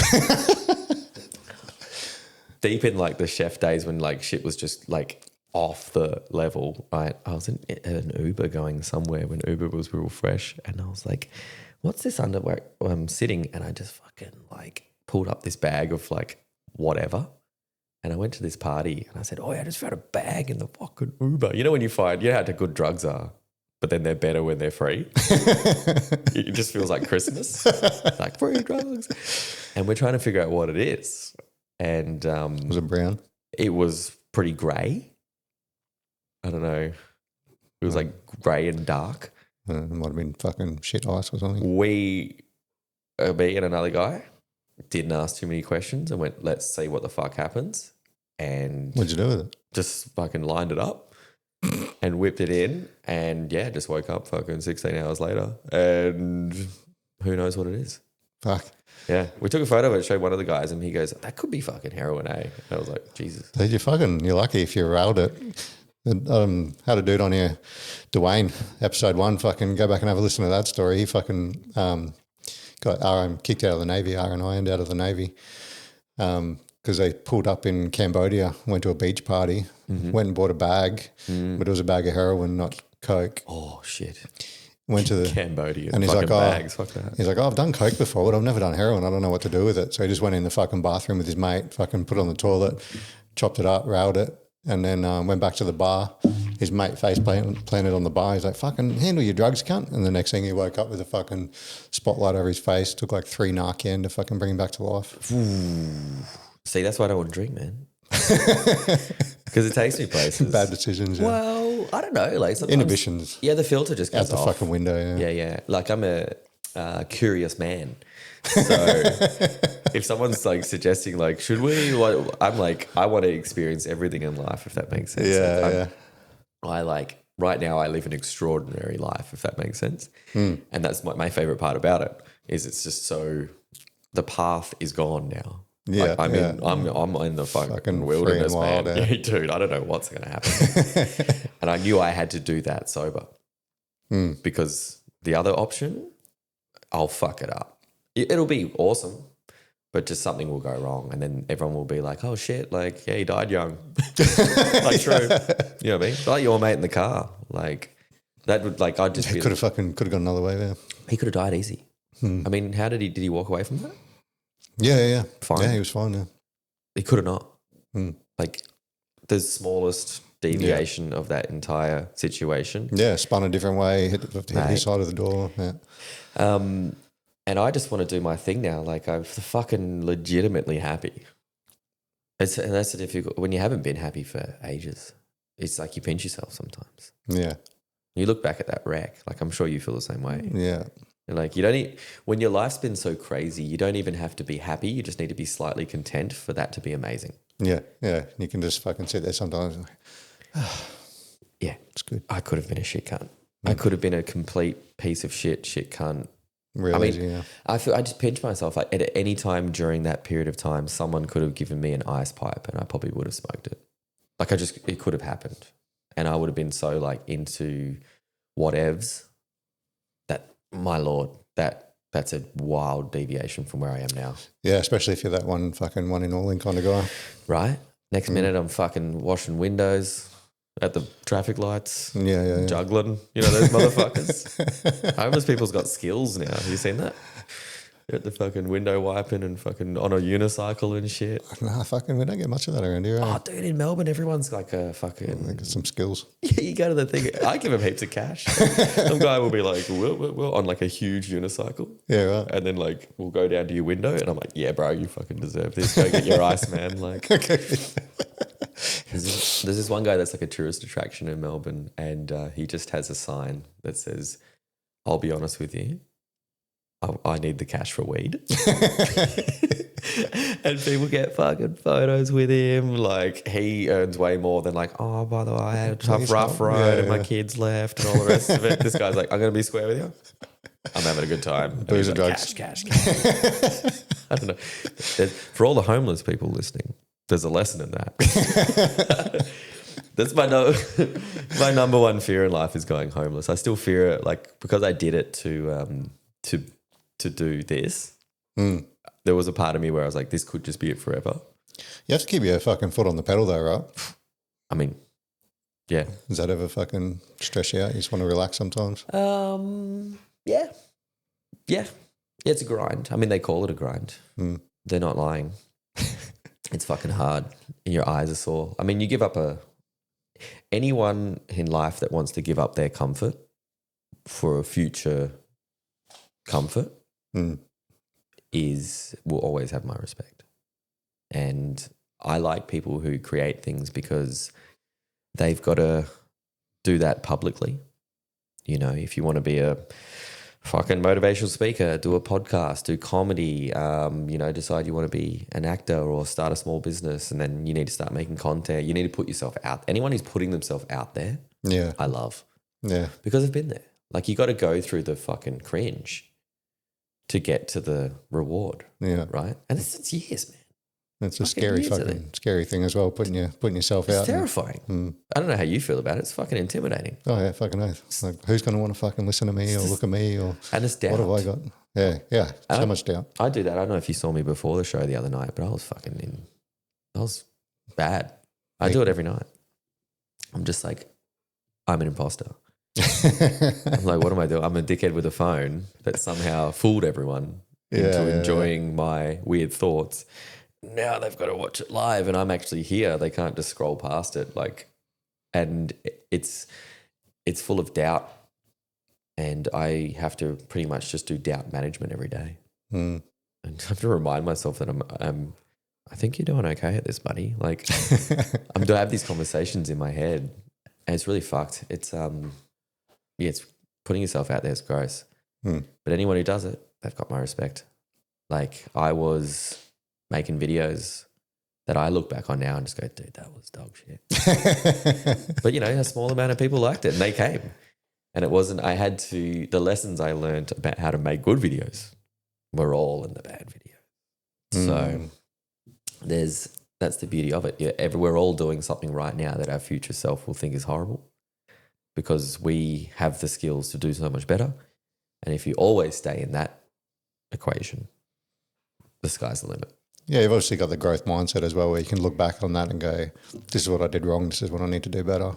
Yeah, dude. And comedy's really good. Comedians are good to hang out with because they're all quite humble because comedy just kicks you in the ass. And as soon as you think you're good at it, you're not. And you eat shit on stage. Yeah, if you walk out there confident, fuck, mate. You wait for it. But if you walk up there like, I need this to win and like we're going to like everyone is like the grand final, you'll be okay. But the curse of that is you always feel like shit. And then as well, like it takes you so long to create the material. So whenever you do some new stuff, the new stuff's just dog shit. So you got to go like fail. Yeah. So you get instantaneous failure feedback. So you're like, hey, woo, woo, woo. And you say something and the audience just goes, no. And they can't lie. Yeah. It's impossible for a comedy audience to really enjoy something that isn't enjoyable. Yeah. Because the way comedy works is we are trying to surprise you with things you already know. So we say something, you're like, yeah, chicks get smuggled in. You already know that. So I have to tell you in a way that you don't see it coming. So the whole game is surprise. Therefore, it can't be faked. It's a very authentic experience. And did you have anyone that fucking sort of coached you on that or nah, just trial and error? You just get into the fucking pit, bro. Roll your sleeves up and start throwing some punches and hopefully they land. And it's so brutal because like you got to learn on the job too. Yeah. So your first gig is in front of an audience and you don't know what you're doing. Imagine if you wanted to learn to play guitar, but every lesson that you had on the way to learning was in front of an audience. So you had to stand on stage and go, bow, bow, bow. Oh, fuck, sorry. That's comedy. And it chews people up and spits them out. Like the bottom scene, I reckon 1,000 people start before 1 in 1,000 get to where I am. Yeah. Because they just get 10 in and they go, I can't handle this rejection. And they leave. Some people do that for like 2 years. Some people just don't grow either though. I mean, I went to watch Sit-Down Comedy Club in Paddington, used to have shows all the time. Good club, yeah. And I used to live just up the road, so me and my buddy used to always go. And we went, I don't know, they have Arj Barker or fucking whoever, some headliners from America would come in, and you'd have the local warm-up comedians. So you might have 4 or 5 of them come on first. That's my job outside of doing my own show. Oh, true. Yeah, that's what I do, yeah. But then, yeah, I remember once we went and they had this guy, and it was kind of funny, a couple of funny sort of ideas. And then we went like 2 years later, same guy, same jokes, no laughs. Damn. Yeah. Not only is he doing the same jokes, but he's like getting worse at them because he's just like no interest. Yeah, because he's probably, and he's down on confidence, and it's full of those people too. Like it's a really weird scene, and everyone, it attracts this, like it's mental illness central. You know what I mean? And you know, I entered it in a mental illness state. Yeah. So there's heaps of people like me that are like doing some free therapy. And just some people don't even like go for the laugh. They just talk about fucked up shit. And it's like, dude, this is a conversation for a medical professional, not an audience not paying to be here. Yeah. You know what I mean? Like a free crowd. And it's wild. And you got to listen. You got to listen to you doing it. Like it's a feedback central, and you just fail again. I'm going to make a video. Fuck. That video was shit. No one watched it. All right, I'll make another one. No one watched it. I'll do it again. No one watched it. Do another one. People watch that one, but they're yelling at me. Like, it's amazing. Some people don't like it. Did you have anybody you... I get hate online. Oh, do you? Yeah. For the fuck? It used to hurt. For the content? Yeah. Absolutely. Yeah. What the fuck? People throwing hate at comedians. Like, just fucking change the channel. Well, people will do it in the comments. People don't think you're a real person. So they just say stuff and do you know what? Yeah. This is the price you got to pay if you want to get out there, right? I can't sit here and be like, do you know what? I want 100,000 people to watch everything and I want it to be all positive. It's like, you're going out into the fucking, the jaws of the lion. You can't handle the one person, though you don't deserve the 99 people praising you. You know what I mean? Like, that's what the wild's like. Yeah. Welcome to the kitchen, motherfucker. It's hot in here, right? So sometimes people private message me hate, which is cool. I had a guy from ISIS. A guy from ISIS? Yeah. How'd you know he's from ISIS? Because he told me. He goes, we're from ISIS. He's got TikTok. I was like, also, his TikTok sucked. It was just him doing dances and shit with like his mufti mates, and stuff. And he goes, we're going to come to your show and cut your head off. Oh, fuck. And I just said, dude, you buy a ticket, you do whatever you want. Like, so a bit of that. And, like I kind of said this in my show, but like people, for some reason, I used to be in the military. People see my content, so they feel like for some reason I'm oppressing like the Palestinian people. They'll message me like, yeah, right. Hey, free Palestine. I'm like, no, I'm happy to pay for it. Like, just leave me out of it. Like, I don't talk about that sort of stuff. I went to that weapons expo, made a video about it. Busiest day on my phone I've ever had. You're a Zionist. And I'm like, I fucking, like, it's got nothing to do with me. I try and stay out of having a political opinion just for that. I have a political opinions. I have heaps of opinions, but I'm full of laughs, man. Like I just sort of bring the joy, and that's what I want to do. But sometimes it's difficult to see. The first time I ever got hate was the first video I ever made that went viral, which was, it kind of kicked off my career. Like, literally 900,000 people watched it overnight. And that's a difficult thing to get used to as well. First of all, it's like, what is the vibe of this? Is this a good one or is this a bad one? Because sometimes you can see online something's going viral and it's like for a bad reason. Because it's, or it's cringy. Or it's like, check out this motherfucker, he's dumb cunt. Yeah, right? What a loser. So I immediately go, let's just assess what's going on. Views are cool, but is it for whatever reason? And then it was great. One comment. This guy goes, man, this guy's got a punchable head. Which is pretty funny. And then that comment had like 700 likes. So I'm like, at least 701 people think I've got a punchable head. And then underneath that's got more comments. People be like, man, I never thought about it that way. He does have a punchable head. And that same video had maybe 1,000 good comments, but it was very difficult to see them. Yeah. Because I was like, fuck, man, like, is this what's... It's funny how we're like that, eh? Also, it hurt me. I was like, because this was my big sort of breakthrough one too. And I was like, yeah, oh shit. Hurt my feelings. Yeah.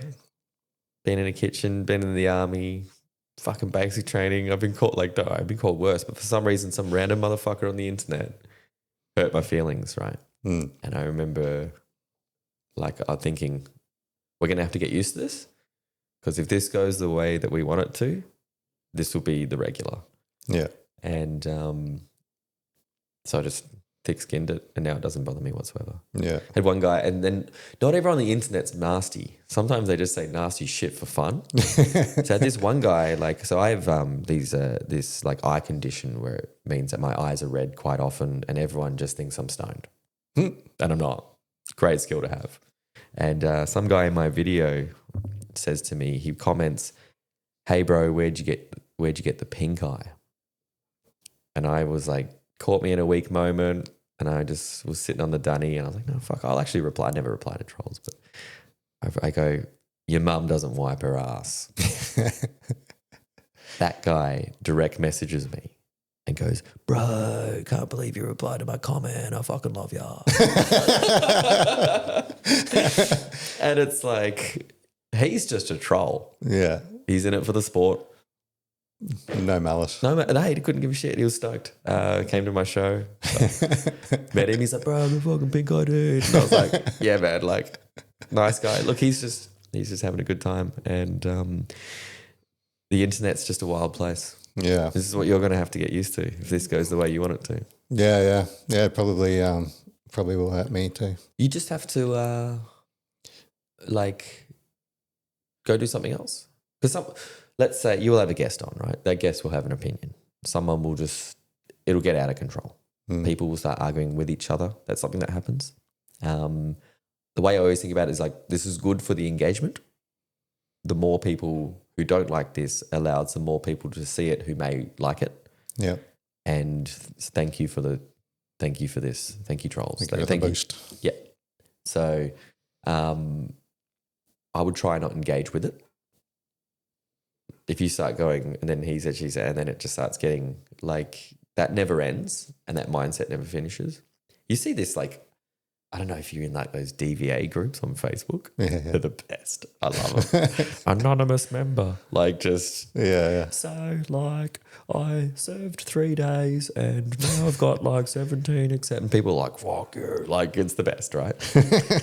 But do you see the people that, well, actually, then they start correcting their spelling. It's your, like, stay out of that. Stay on target. Stay on mission. Do the thing that you want to do. If you're doing it right, not everyone will like it. Yeah, okay. It's actually an indicator of success. Good advice. Because if you try to please everyone, please no one. Yeah, true. Yeah. Yeah, well, that's it. I'll just be authentic, be myself, fucking let it grow organically and see what happens. It's actually what sells too, is just being yourself. Yeah. Because people come to my shows too and they rattle off videos of mine that they like that I've never made. They go, I really like that one you did about the helicopter. I've never done. And I just think they've been that's not my video, it's someone else's. And I never correct them. Yeah. I go, yeah, cool, man. But what they actually like is the way that you make people feel. So if you just be yourself, you will attract the audience that you want because they like you for who you are. But if you try and do something that isn't you, you will attract an audience that you eventually do not like. Yeah. And then you're stuck with them. And then you've got to service that. But then there'll be cracks in it as well, right? Because you can't fucking have this fake persona. Yeah, people do it. I mean, people do that shit with like be all you can be. What's your potential? You know what? You've seen the vet scene. Like, it's fucking weird. Oh, but, yeah. I think I've got that on my website. Fucking none of this fluffy clinical bullshit. Fucking trying to be something you're not. Yeah. And if you're not, like, more than likely, if you're not yourself, you just won't get anywhere.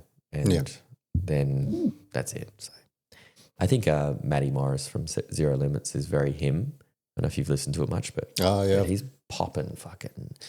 He's been in the game consistently for a very, very long time, and I thank him for having me on my podcast. It was a really having me on his podcast was great exposure. But like hanging out with him, he's just himself, and people resonate with that. So yeah. Yeah, I have listened to him. It's very authentic. It's cool as fuck, man. Talking shit, a bit of banter. It's good to see vets doing shit. Yeah. Because heaps of people don't. Yeah, I know. I actually fucking I had a kid fucking message me the other day, young dig that got out last year, and he said, "Oh, can I meet you for lunch? I want to talk to you about some stuff." Mm-hmm. I was like, "Oh fuck, is this kid gonna fucking kill me or something? What's going on?" Yeah. I'm gonna wear my skin. I like how you still went. Like, fuck it, I'll run the risk. Yeah. Fucking go to a public place, it'll be fine. Yeah. But no, he told me that he was fucking ready to have a toaster bath and fucking watch the pod and saw some people going through some similar things and pulled him out of it. That's cool. I mean, that's the impact you can have. Yeah, exactly. And that's a great thing. Yeah, fucking nice.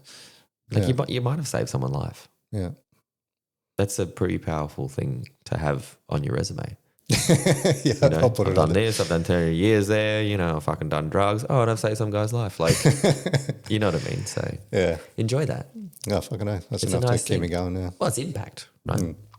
Yeah, it's huge. And it's the shit that keeps you fucking going. I mean, that's what I'd like to do with everything I'm doing, is to be able to have some form of impact. It's weird in like a comedy sense, but like eventually where I am in my career is like the money's there now.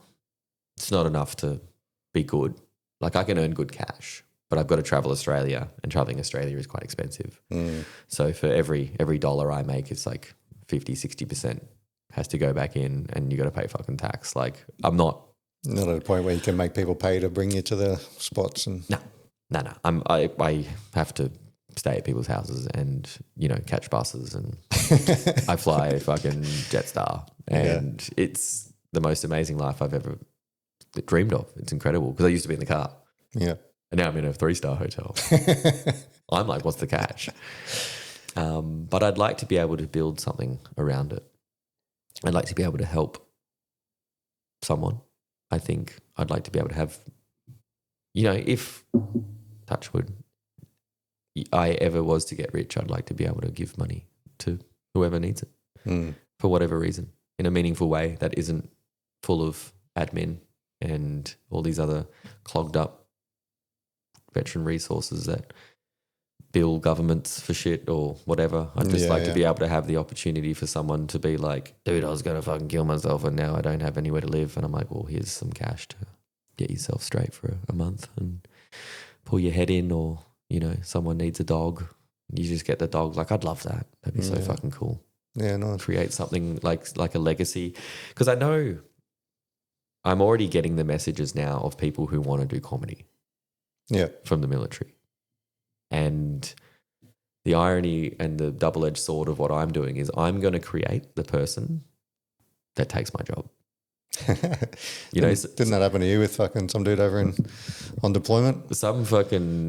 Some young upstart who's loose in the head is going to make the fucking most unhinged content and everyone will love it. And they'll do shows and it'll be good and I'll get to go, I've had a really great time, but it's my time to leave. Fucking enjoy it.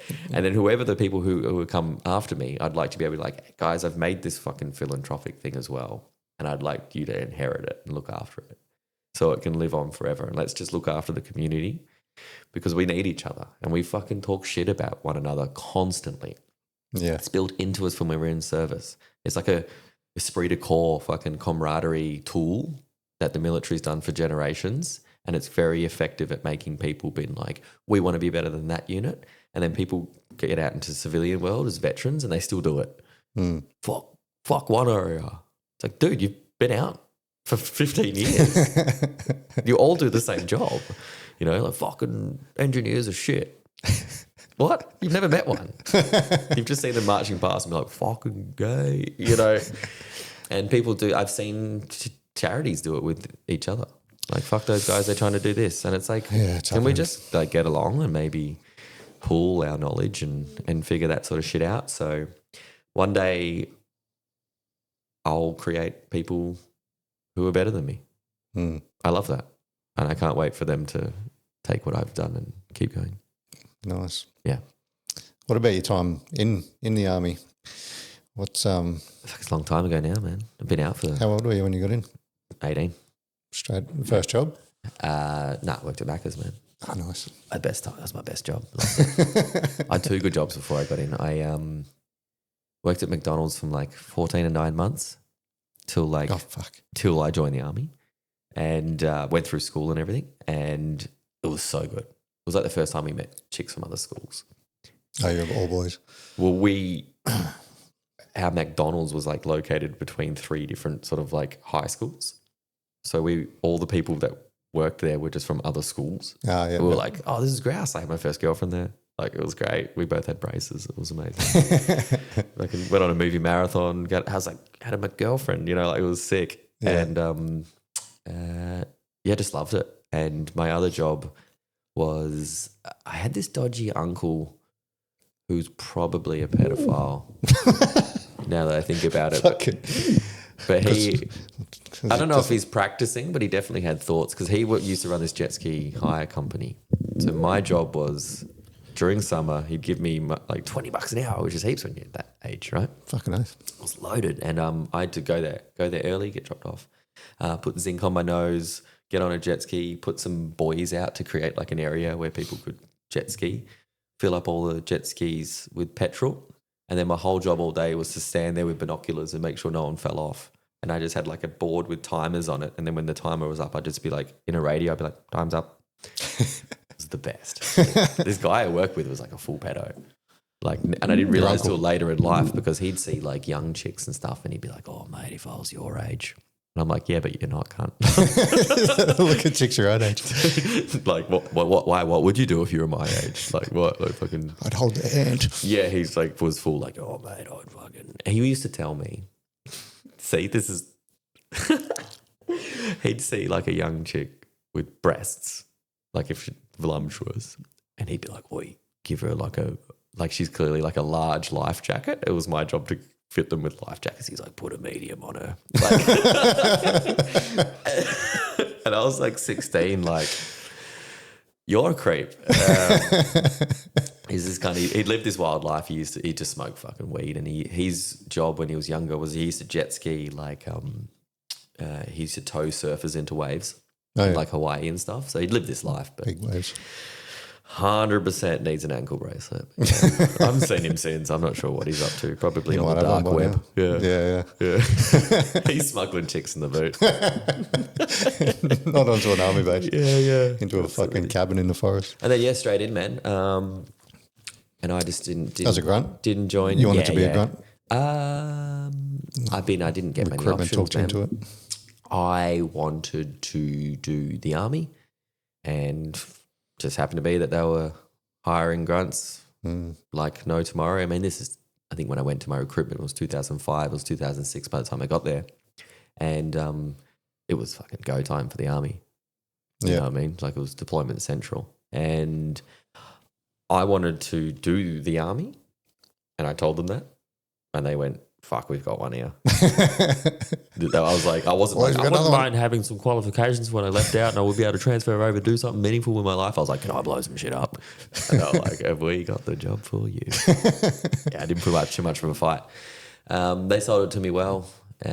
True story, I said into my show, that guy, I was sitting in an office with a dude, and he said to me, he goes, oi, mate, you know how much pussy you're going to get in the army? I was like fucking 18, dude. I was like, giddy up, let's go, brother. Like, I was like, he's like, you got to sign up for 4 years. I was like, can I sign up for 10? Like, what's the catch, cunt? You know what I mean? And then, literally joined, and I was like, this guy, he must use that line all the time. He said to me, he's like, you got a girlfriend or something? And I was like, oh, he's like, don't worry about that, mate. You'll get heaps of pussy. Fucking next minute I'm in Townsville and every chick's like, get the fuck away from me. Need the Navy for that, mate. What's that? You need the Navy for the chicks. They love a white uniform. Is the Navy as like rooty, like inside the, because my mate Jarryd was in the Navy. He's a comedian in Western Australia, and he tells me that it's just a fuck fest. It is, and 100%. What drives that? I don't know. Maybe it's just what the Navy attracts. Because I don't think the Army's like, I mean, while I was still in when it was all male grunts, right? So we were just like the boys, So we wanted to go out and get, like, don't think anyone was really rooting soldiers.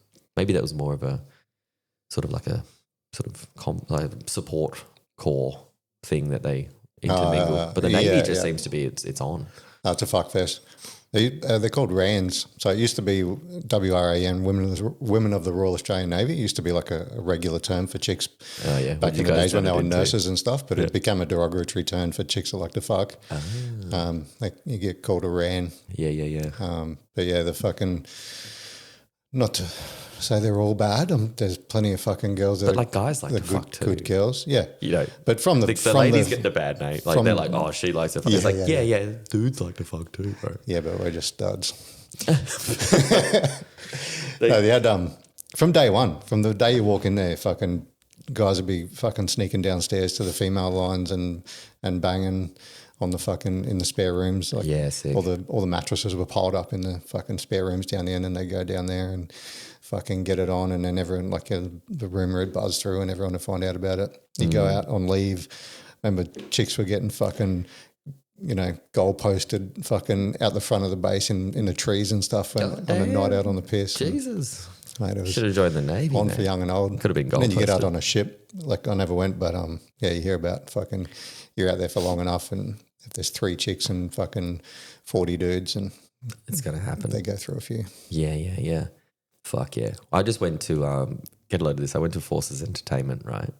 And got to see like fucking soldiers and sailors and Air Force people back in the wild, like young. And I just remembered what it was like. But they were all allowed to go out in the piss and all this sort of stuff. And they're like these secret bases in the middle of England where they're training like Ukrainian soldiers, right? That was the trip. And they had this brief that was like, you got to watch out for honeypots. Do you know what a honeypot is? They try and get your money. Like an attractive foreign spy who will try and sleep with you to get information. Oh, yeah. And that was the brief. They're like, watch out for attractive Russian ladies trying to get information. And then I looked around and they were just like fucking sailors and diggers and stuff. And I was like, dude, if the Russian intelligence was smart enough, they wouldn't throw out an attractive Russian dude. They'd just throw out one fucking 4 out of 10 fat chick. Because then you could catch 10 at a time. Like one hot Russian girl and you get like one officer being like, well, I can't really tell you anything. But if you get like a fucking girl to be like, I'm actually the RSM's daughter, you're and then they'd be telling you all about drone warfare. You can snag 10 at a time. I'm like, you got to do your research. These guys are from Townsville. They're not going to think they have a chance with a 10 out of 10. Exactly right. Honeypotting in fucking Thailand and Europe and stuff is the chicks that will try and fucking get you home so they can skim you for all your money. Oh, like they were like a scam. Like you get home and then all of a sudden you get stood over by like dudes or whatever. Yeah, they're like, fucking $20 and we can fuck. And then you get back to the hotel and fucking they demand 2,000 or whatever. Or you get your fucking kidney removed or some shit. Yeah. Good business model. It's not bad. Do you still get the sex? I don't know. Is it before or after the sex? Because before is brutal. Like if you're there like, you think you're going to get a root, but then it's a scam. You're like, that sucks. But if you've just blown, you're like, whatever, cunt. Like, worth it. Yeah, how much is that? $2,000, or they were going to take my kidney. Like, oh yeah, that sounds pretty sucks. Like, no, I should lick my ass. I'll do it again. Fucking bargain. Yeah, what a bargain. Fucking, speaking about fucking addictions before, I've got a mate. I love that sentence. Oh, you're speaking of addictions. One of my best mates, I won't say his name, but love him to death. But he's had sex with so many fucking prostitutes. Like what are we talking? What's 600. Oh. We were on a drive one day. I'm like, how many whores have you fucked? And he's what's a prostitute worth on average? I don't know. I've never done $200. 200. Okay, so hang on, wait. Quite quick math. That's like 12 grand? No. 200 times 600. Way more than that. Oh, it's 120 grand. Yeah. Oh my God. It's got one Bitcoin of fucking pussy. But we were 120 grand on hookers. What a fucking. And he would have paid, some of them would have been extra too. He would. Yeah. He would have had some fucking, some cheap ones, some fucking expensive ones. Damn. But I was like, we're on a drive one day. I was like, how many whores have you fucked? He's like, 600. I was like, that was very fucking fast and very specific. He's like, yeah, because I actually got married recently and I went back through my books. Like my accounts and stuff to see how much money I'd spent on whores. Damn. Because, I wanted to see how much, like where it was all going. And, the number was 600. Did he have a problem? Yeah. Yeah, he'd do like 2 or 3 in a night sometimes. So he'd get a bag, sleep with one, she'd leave. An hour later, he'd do a couple of lines and he's like, fucking another one. Jesus. so he's spending, and he'd get bags as well. This is an expensive habit. Yeah, he makes a bit of money. You'd want to. But yeah, when he got married, he was like, I've got so much money. Like Deck bags and hookers are fucking for rock stars, mate. That's Jeff Bezos shit. Anyway, he got divorced and I was like, you caught up any hookers? He's like, I can't. Once I do one, like that'll be it. The floodgates will open He's like again. the guy with the ciggies. Yeah. He's like, I can't, mate. I'll always be a... Wonder what he's... Gotta hide my phone when I drink. Fucking hell, man. I wonder what he's addicted to. If it's if he's a sex addict or if he just like needs someone around or needs like validation or some shit. Yeah, good question. Don't know. Has he been to therapy? That's an expensive habit. Yeah, I know, right? I can't imagine. Like even doing it once a fucking year would be like, it's too expensive. Right. I just, Oh, well, hopefully I can make that much cash. Also, like, how old is this guy? Because I couldn't have sex. Like, dude, having sex more than once in a night is that's a young man's game. I had 2 orgasms in a day recently and I got a fever. No shit. It's 2 days in bed, mate. And I'm not sure if it was related, but I was shaking in bed, dude. And I was like, I'm drained. Yeah, my life source is gone. Dude, yeah, this lady said to me, Reese, fucking once, she said, like, we were like sexting or whatever. And she's like, oh, I want you to like come on my like tits, my butt, like wherever you want. And I'm like, lady, you're going to have to pick one. Like, it's up to you, dude. Like, because after that, I'm fucking out, man. Like, you can pick one and you can have a little bit. I'm 40 in 2 years, dude. You're getting A-sex.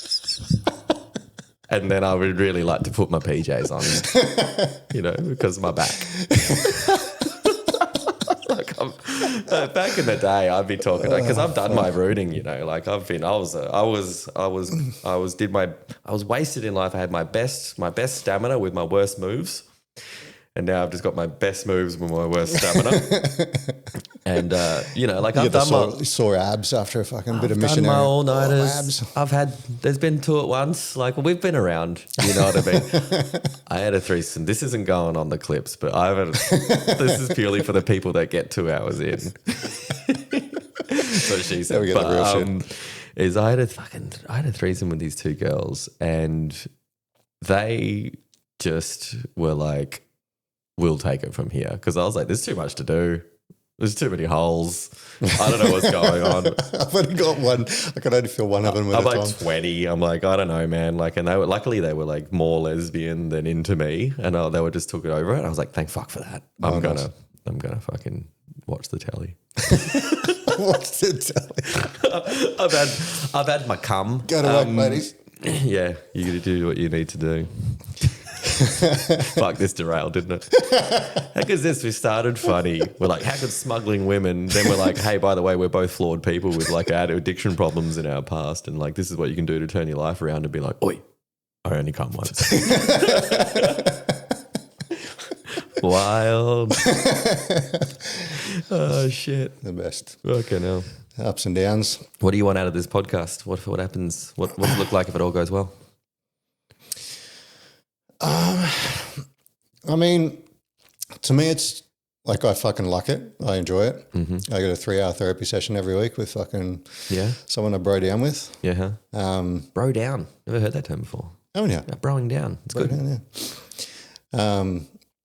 And I love the fact that I can fucking put people's stories out there to the world and to their families and something for them to look back on and share with people they love. You've got serious about it. If you're just listening to this on an audio sense, I'm probably sitting in $6,000. $6,000 worth of equipment. Yeah. Yeah? Yeah, $6,000. That's fucking, how good is that autism? I know what shit's worth. It's like there's a Rodecaster 2 mics, 2 cameras, but yeah, this is like you've gone in. Yeah. Which is what you should do. Put in the investment, put in the throw it out to the universe and be like, I'm doing everything that my best of my ability. Yeah, 100%. Yeah, if you're going to do something, fucking don't half-ass it. That's it. So as far as financially goes, it'd be nice if it gave me a bit of a supplementary income so I could cut down on a bit of work and you can do it. Focus on this. It just takes ages. And I sort of said this the other night at the gig. I'm like, you're doing all the right things. Now you've just got to apply time and consistency to it. Yeah. And just keep rolling it out, making sure the guests are good. Growth mindset, just go listening back. How can I do what I'm doing better? What questions can I ask? Can I ask questions that throw people off? Or can I get them into a place where they then trust me to then ask the real shit? And that stuff just takes time. And I kind of think about that in a comedy sense. And it just like, it took me a long time to get good. But now that I'm good, the money comes because you deserve it. You know what I mean? Yeah, okay. But as far as sponsors go, free. Like once you get enough eyeballs on it, that's when the money is, right? And I'm going through this journey myself, which is like people want me to do shit for them because, you know, I get 1 million views a month on my social media, right? And it's a difficult situation to be in because I just started doing open mic comedy for fucking fun and enjoyed it. And I didn't think I'd sit in boardrooms talking shit about fucking contracts. And I hate it. But, you know, the fact of the matter is I've got to sell out at some stage. You just need to make money, right? And the comedy game is good, but it will never allow me to retire unless it goes absolutely bananas, right? So I'm having to make these decisions now. I'm talking to a lot of people. People just go, oh, mate, every fucking week someone's asking me to do something for cash. And I'm not doing it. Because I just want to wait until it feels right. But especially in the veteran scene, there's so many fucking charlatans out there. And all the ones with cash, the ones that do wrong things and do all this sort of stuff, they want to like peddle their fucking shit advocate company that they've got going on. They're the ones with money. So they're the ones that are approaching all that sort of stuff. We sort of started telling you this story before the podcast, but I want to highlight the reality of some of this shit. So I'm doing the Melbourne Comedy Festival. Guy comes up to me after the show, hands me a business card. Goes, hey, I work for this weed company. Have you ever thought about doing some content around the benefits of medicinal marijuana for veterans? And I'm like, fuck, you've rehearsed that line, haven't you? I'm like, yeah, whatever. He goes, hey, do you want to have a tour of the factory? And I said, yeah, absolutely. Like, you don't turn down interesting stories. Yeah. I'm like, worst case scenario, I'm in a drug deal. Best case scenario, I'll get a good story for a podcast, right? So I go there, go to this fucking industrial area, go through 3 fucking sealed doors, boom. $132 million worth of product, the guy says, we've got in here. There's people in there with face masks packaging this shit. And I'm like, is this legal? Like, it feels like I'm in a scene from RoboCop. I'm like, are we fucking in Breaking Bad right now? And he's like, no. He's like, the industrial area and all this like plain building. And I'm like, he goes, this is all a part of the security. It's like, you better to look like nothing than whatever. He takes me into the vault, which is where it's all kept. That's what they call it. And, you know, there's MDMA, there's Silly Asylum. Is that what you call it? Still asylum. Still Asylum. And heaps of weed. And they go, and they like, we supply veterans with marijuana, right? Which is a big thing these days. Yeah. The veteran pays $7, $14, $20 for essentially thousands of dollars worth of product, right? And the government gets billed for it. And I'm like, very interesting. Thank you very much. He's like, do you want to go out for lunch? I said, yeah, sweet. I'd love to go out for lunch. And then we're going out for lunch and he's like, so what does it look like if we, kind of start making some content, do this sort of stuff? And I'm like, oh, you're talking like about a brand deal. I'm very interested in that. And he goes, we can't be seen to be paying anyone for advertisement because we come under the same rules as alcohol and tobacco, but more tight. We would have to pay you in another manner. And in my head, I'm like, I'm getting bribed. Yeah. I'm in the middle of a bribe is what's happening. They want to do under the table things. Started having some conversations back and forth. Also, 6 companies have now asked me. 5 more weed companies? Yep. Whoa. In some way, shape or form. How many fucking weed companies are there? They're growing because it's such a lucrative market. Oh, no. Right? So the customer is the government because someone's been like, the veteran pays for $14 and they get a lifelong customer. Yeah. Right? It's not even $14. They do it for free now. Right? You had So they offered me though $1,000 per person that I could get on. What? I know. And I did quick math and I'm like, 80,000 people following me. I could get 300 in 3 months, right? Couldn't I? Yeah. If I went, cool, here's the fucking 15 to 40 content piece plan. Let's do it in, funnel them all through this link, make sure it's there, private messages, gather people's emails, like get them on. And I was like, if I want, I can go from my measly fucking comedy wage to 300 grand and then potentially try and push it out to like, how do we get 1,000 people on, right? Yeah. And sell out. And I thought about it. Long and hard. As you fucking would, yeah. Because it was up to me. I could scale it as much as I want. And it was a hard choice because I was like, this was happening not long after the car, sleeping in the car. You know what I mean? I was like, fuck, life could be good. You know what I mean? Yeah. Could be nice. But what was it about it that didn't attract you? I think, and this is, I know a portion of people listening to this will probably be smoking DVA weed, like it's a common thing. But all of these companies at no point during the conversations, because I went down, I had meetings with every single one of them, seeing what's going down. I was just generally quite interested in the hustle too and being like, oh, how far were these guys to be able to go to be illegal? So I was quite invested in the story. Mm-hmm.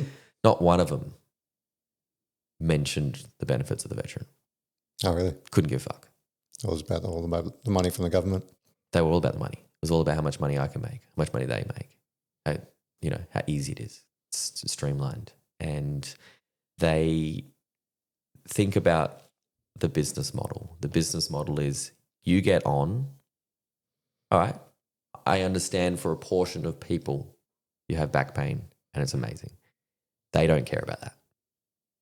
They never mentioned it. They were one of them said to me, you can get them and you can coach them on what to say to get signed off. And it also goes through their doctors, right? Yeah, it's all the way. So their business model is get on it and stay on it. And what's that worth to them for a customer lifetime sale? Fucking hundreds and hundreds of thousands of dollars. Thousands of dollars a month per veteran with the amount they're sending out. Right. So then what's that? Let's call it 15 grand a year times 10 years. That's already 150 times 20. Like you get on for life, you don't get off. Right. Mm. I don't want to do that. You don't want to creating fucking potheads. Well, they don't care. They couldn't give a shit. Plus, I've got kids following me, man. I've got fucking 16-year-old dudes who think cadets are the best thing in the world and they can't wait to join. And they ask me, and they just ask me questions like, what's it like? What's a helmet like? And I'm like, and like, bless those kids, man. And all of a sudden you go from like, oh, I fucking busted my ass and I did this thing. And all of a sudden, like the content changes. Right? Now it's got a tone. because you're owned. Yeah. And I'm really glad I made that call. Fucking good on you, man. Because they're fucking. But I think it's hard to turn you back on money. Well, I think eventually the right people will come that I like to do it. Like an RSL recently wanted me to do some ads for them to help young people join the RSL. And, you know, I said it's $100,000 if you want it. And they went, well, think about it. And I went, fuck. I didn't think they would. But then I'm not interested in that either. I'm like, fix your own reputation. Like, sooner or later, I think someone really, really good with a really good product who cares a lot and has whatever will come along, and then I'll do that. And it won't feel like work. It'll feel like pleasure. Yeah. It'll feel like joy. Yeah. And something you believe in. Yeah, we will both grow together. And, you know, because I got to sell out at some reason, and you can only pick one time to do it. And like you'll have to go through this journey too. Imagine like all of a sudden, boom, 50,000 people start listening and companies start going, you know, like you'll have to make that call and go, how much does this impact the product that I've got? Yeah. Because you only get one chance to sell out. If you do it wrong the first time, you're a fucking idiot. Yeah. And I'm going through that right now. People lose faith in you. Yeah. So I've been really good that I've got some good people around me so I can sound off. Dylan from Brothers and Books is one of those guys. Like I can send him a message and be like, mate, someone said this and they want to offer me that. And he's like, fucking, you're worth more than that. Or like, make sure you don't get fucked over, or like they just want you for this. And, you know, surround yourself with people who give a fuck. And there's a lot of good in the community. And a lot of organisations that are doing the right thing now as well. Like a lot of them, because of all the fucking corruption and the bad organisations, they're starting to create their own to push back and create what's supposed to be fucking happening in the community. Like they say the road's paved with good intentions, with a lot of the big ESOs that have started off at a grassroots level and wanted to do good things, and then they just became too fucking big and got corporatized. And yeah, it's a fine line because some really good ESOs I've worked with or come across are all volunteer based, and then they get to like impact 5 or 6 people truly like a year because they need the time and the energy to like, oh, we're going to do this thing. Good ESOs who pay and have staff get to impact 100 people a year, but obviously the money has to support the thing that makes it. And that, once they go down that road, that can get tricky and they can get too corporate and lose the reason that they got into it for the first place. Yeah, 100%. But the upsetting thing about the people that do it all for free and want to help people is just as they're getting enough traction, they get fucking burnt out. Yeah. Because they've had to have another job. They've been doing this on the side. They've been they're empathetic and good people, so they listen to people's stories and it fucking eats away at them, right? And it hurts them. Yeah. And then by the time they're in a position where they can help people, they go, I need a break. Yeah. So it's a fine line between like, what do you do? So I don't envy those people in those spaces that want to make those decisions. But then you see some veteran organisations that have blown up and you look at it, you don't recognise it anymore. Yeah. And they're off doing these fucking balls like that I get hired for all the time. And they're like, we'll do this ball and the budget's $80,000. We'll spend $80,000 on a ball and we'll raise, at the end they give a check to like an organisation for $12,000. I'm like, just give them the 80 you spent on the ball. You know what I mean? Like, forget the ball. Forget the ball, right? Like, but you know, it's not all about that. They need photographs. They need to be seen. And yeah. I mean, good on them. They keep hiring me, but just putting one veteran at least. But I look at like when they happen, I bounce off these good people that I know, and they're like, make sure you get paid for it. And so that's the most money I make because I go, no, this is what I'm worth for the night doing this corporate shit that I fucking hate. That's what I want to do out of this. I want to earn enough money that I don't have to do gigs I hate. Yeah, nice. To just be like, no, I want to just be super independent in me. Who's your fucking comedy idols? Rowan Atkinson. Yeah, right. Yeah, so, I mean, Mr. Bean when I was growing up was the funniest fucking thing I'd ever seen. I don't know if you've ever seen Rowan Atkinson's like verbal stand-up. Oh, nah. It's incredible. Like if you ever want to go on a good little YouTube, he does like monologues that are brilliant. These are all from like the 80s and stuff. And he went to, it was either Cambridge or Oxford or one of those universities. I'm pretty sure he was like an engineer or something. And he turned his back on all that sort of shit and was like, I'm just going to be like a comedian, which in the 80s was a way more wilder risk coming from like a nicer family or whatever to be like, no, I'm going to do this thing. And then just proceeded to create this thing around him. And then he got the opportunity to make Mr. Bean. And that was the #1 comedy show in 40 countries. Like, he didn't need any words. People in Pakistan were like, hilarious. Yeah. You know what I mean? And if you're funny for a living and then you get knighted, that's fucking high praise, because no one cares about the comedian. So if you're so funny that the royal family needs, like, he needs to be a sir, that's as high as it comes. That'd be like me getting an OAM for gags, which would never happen. But it's. Have you ever thought about going to America, or have you been to America and tried out that comedy scene? Thought about it. I mean, full disclosure, I couldn't afford to right now. It would be like I'd have to go there for 6 months for free. I would go back to my free part of it that I've already done. So I'd love to. I'm just waiting for my business to say a good wholesome business that isn't weed or dodgy fucking veteran operators to be like, would you like to do these things? And I can sell out a little bit to put that money into then going, fuck yeah, I'm going to go somewhere and earn nothing. Yeah. To just go to the bottom of the pile again and try and compete with the best people in the world, and your reputation's gone. There's no ADF crowd there. To just purely be like, am I good enough to fucking sling it? Yeah. That would be amazing. And I'd go there with money and it would cost me 50 grand and I wouldn't make any of it back, but it'd be sick. That's what I'd love to do one day. The ultimate challenge.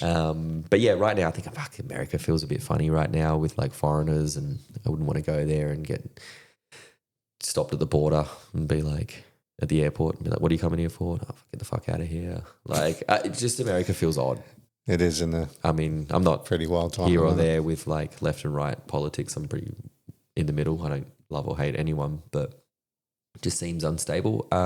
Went to England a couple of weeks ago. I thought that was cool. So off to Edinburgh next year, and then we'll hopefully try and open up that scene for myself. And I'm touring New Zealand for the first time in November. So I had enough people message my Instagram from the New Zealand army to be like, oh, true, let's get around this. So I just finally caved in and went, we'll spend the many thousands of dollars up front and we'll see if we'll probably break even. Breaking even will probably be a good result. I won't make any money. But hopefully we can open that scene up, and then all of a sudden it's kind of like Australia, New Zealand, and then England gets tied on there, and then America a couple of years down the line, and then before you know it, you kind of go, all right, well, I'm doing my world tour this year. So, and then that's pretty cool. That's a fucking wild thing. What about Aussie comedians? Have you rubbed shoulders or fucking... So I've opened for all of them. So outside of, and I don't advertise it a lot because I don't want people to come and watch me do 7 minutes before a big dog when I'm getting a fixed pay. When I do my own show, I kind of take the door. But yeah, who's the best? Jamoan is one of the most amazing guys backstage I've ever seen. You obviously know who Jamoan is. Yeah. Did one of the stories that sticks out because I've opened for him for 10 times. And we did a 6 o'clock show and a 9 o'clock show. We're in the green room together. Comes in, notepad and pen. He's excited. And I'm like, this guy's been doing it for 30 years. He can roll out the classics if he wants. You know what I mean? Like he's got 30 years of fucking, he's a king. He's sitting there, he's like stressing over a couple of jokes like he's working on them, right? Good chat, all the rest of it. But anyway, go out there, open, it's all good. It's very difficult to open for big stars because they're there to see them and you're not even on the poster. Yeah. So they're like sitting in there and they're like ready to see Jamal, and then all of a sudden, like over the background, they're like, "Oh, welcome to stage your opening act, Jarryd Goundrey." And then like you come out and everyone's like, "That's not Jamal." So it's really, really cool. And I have like a whole hour of just non-military comedy. Okay. So I just do regular stand-up comedy as well. And get back in, Jamal goes out there and kills. 6 o'clock show. Comes back in the green room. walks up to his notepad and pen, starts crossing shit out, starts writing different stuff. And he's had a good set. He's just like on the craft hard, goes out to the 9 o'clock show and just kills 10% more. Yeah. Well. And I was like, he's still doing it. Like he's pretty old now, but he's still like, he cares about the craft. Not just resting on his laurels. Yeah. Dave Hughes is probably one of the nicest guys in showbiz. Hey. Loves up and coming comedians, listens to their sets, goes, oh mate, you've got something there. That's pretty funny what you're talking about there. Like, loves it. Jim Jeffries is cool. Oh yeah, you met him? Yep. I was fortunate enough to open up a show that he did. Yeah, nice. Which was sick. He's a big comedy name. Oh, he's huge. Yeah. He is. He lives in the States now, eh? Yeah, I guess so. I'm not sure. He seems like he's just world touring all the time. I mean, he's killing it. And he would just tell stories. Oh, fuck, did this gig once and this guy like just loves like the scene. And when you do comedy, like you start getting heaps of like worries, like comedy worries, if that makes sense. Yeah. You're like, you think that gig's fucked? I once did a gig and like no one laughed. And, like, and we love that shit. That's all comedians want to hear. Comedians don't sit around and go, did this gig, crushed it, it was sold out. They go, man, I got booked for this corporate gig and they fucking hated me and, you know, I took their money and then like no one told me I was coming. Like no one told them I was coming. Like that's all comedians talk about. We go, fuck yeah, that's awesome. Who else is really nice? Aj Barker's cool. Oh yeah. Yep, did a gig with him 6 weeks ago. My first theatre show, in my 600-seater. Just once you start doing it, you just realise everyone's nervous.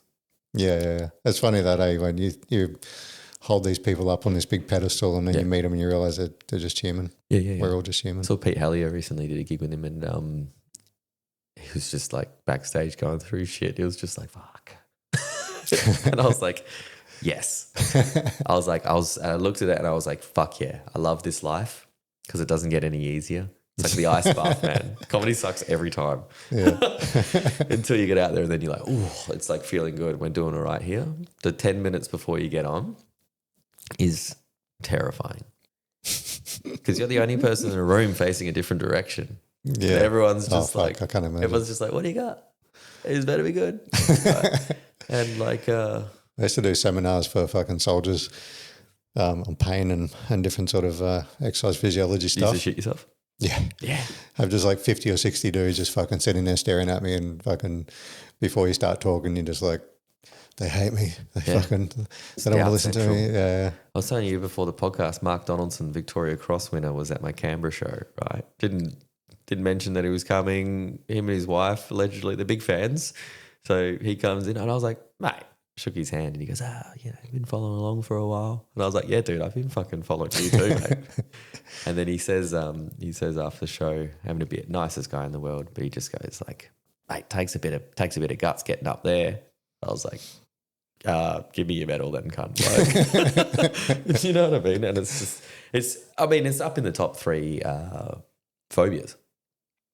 Public speaking? Yeah. What are the other 2? Spiders? Sharks and spiders and heights. I didn't research this. I think it's heights and...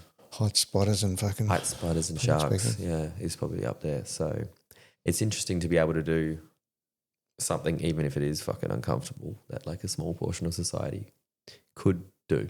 Yeah. Feels fun. Yeah. You've gone from fucking a couple of those things. 7 in the army. What's that, like 0.1% of the population does it? Yeah. Wonder what's next. Yeah. Base jumping. Fucking cage fighting. Fuck that. You see, like I look at that because like to me that's wizardry.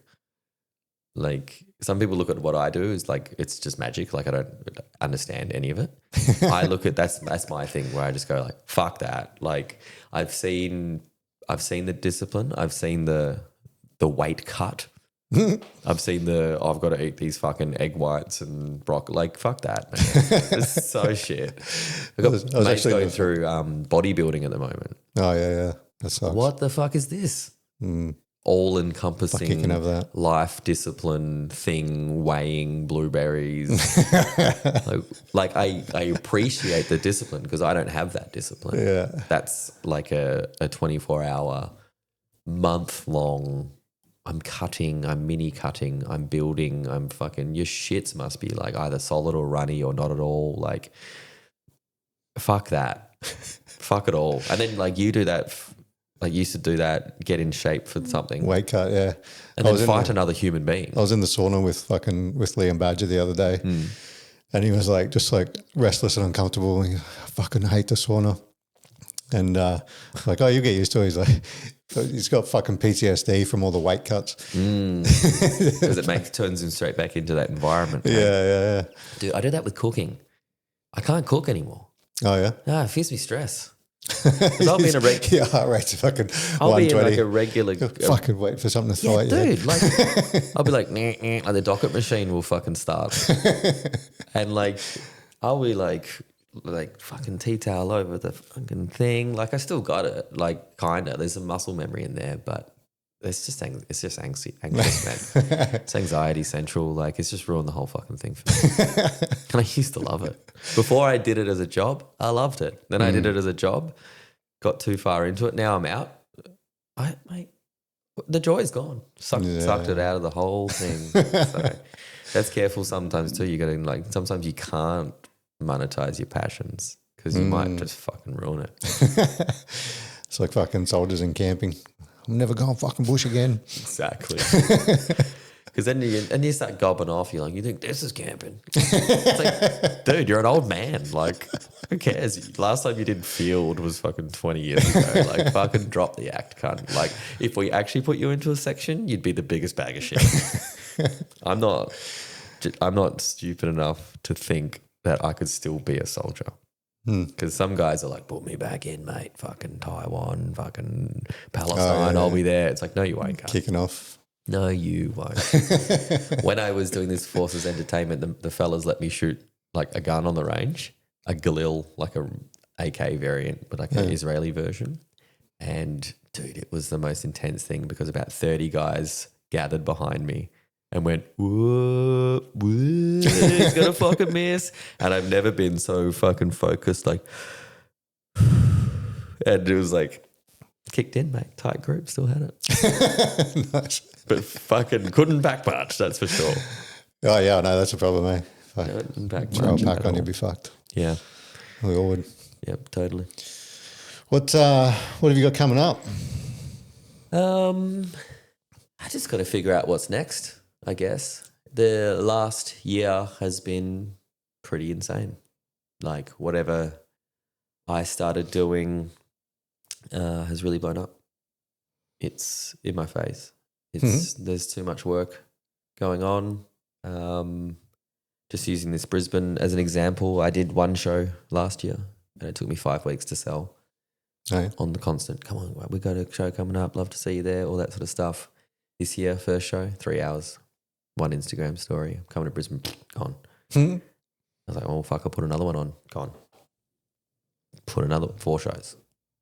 And that's crazy.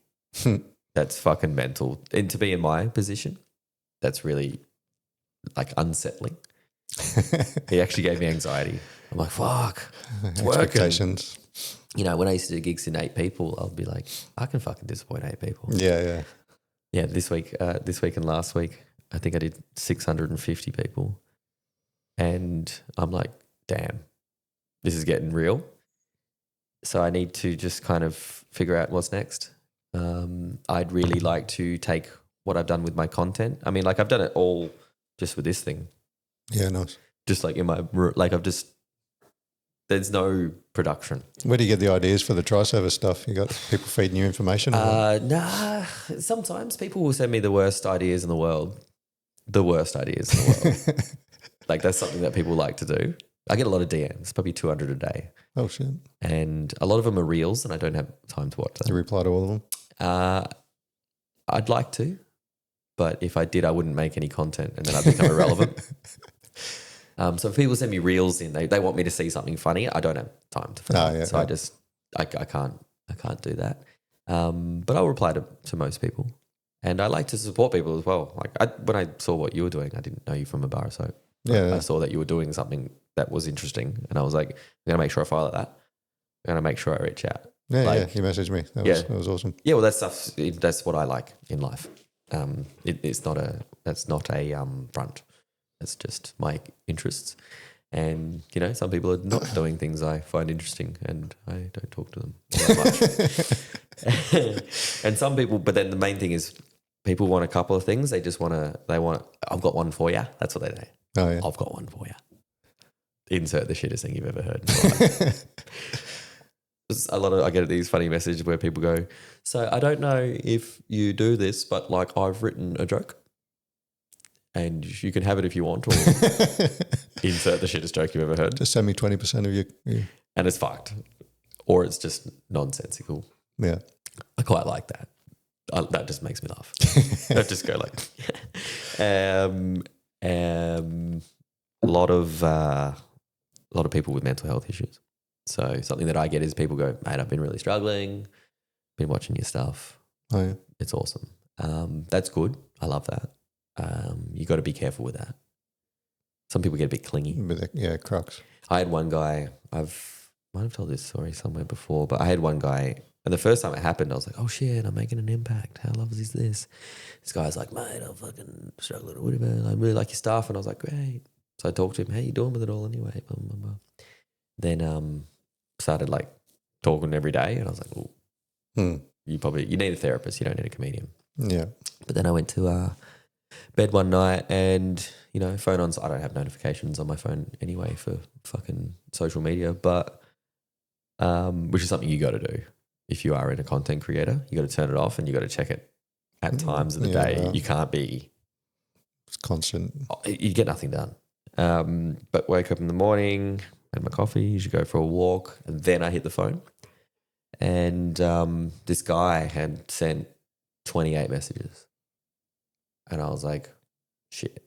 And I went to the start of it, and it was like, hey man, I really need to speak to you. I'm in a bad way. I've been asleep this whole time. This has all happened overnight. I need to talk to you. What's your number? I need to call you. Blah, blah, blah, blah. Turns on me like, fuck you. I thought you were about the boys. Like, once again, I haven't been around for any of this. I've been just having a little lovely sleep. Like Stan. Fuck you. You're a piece of shit. Blah, blah, blah, blah. Boom. I'm going to kill myself. Last message. Nothing. And I read this, and I had coffee in bed, been like, oh, well, don't I feel like a big piece of shit? Fuck. Right. So then I messaged this dude, hey, what's going on? Nothing. 5 days.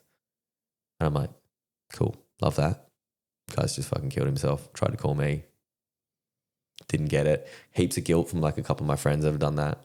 You know what I mean? That I was like carry around like a particular sort of like amount of guilt for like, especially one of my mates who was like my best friend, and he killed himself, and I spoke to him a lot, and we never spoke about anything. And then he killed himself, and everyone went, well, it came out of the blue. And I was like, yeah, we never really asked any hard-hitting questions to one another.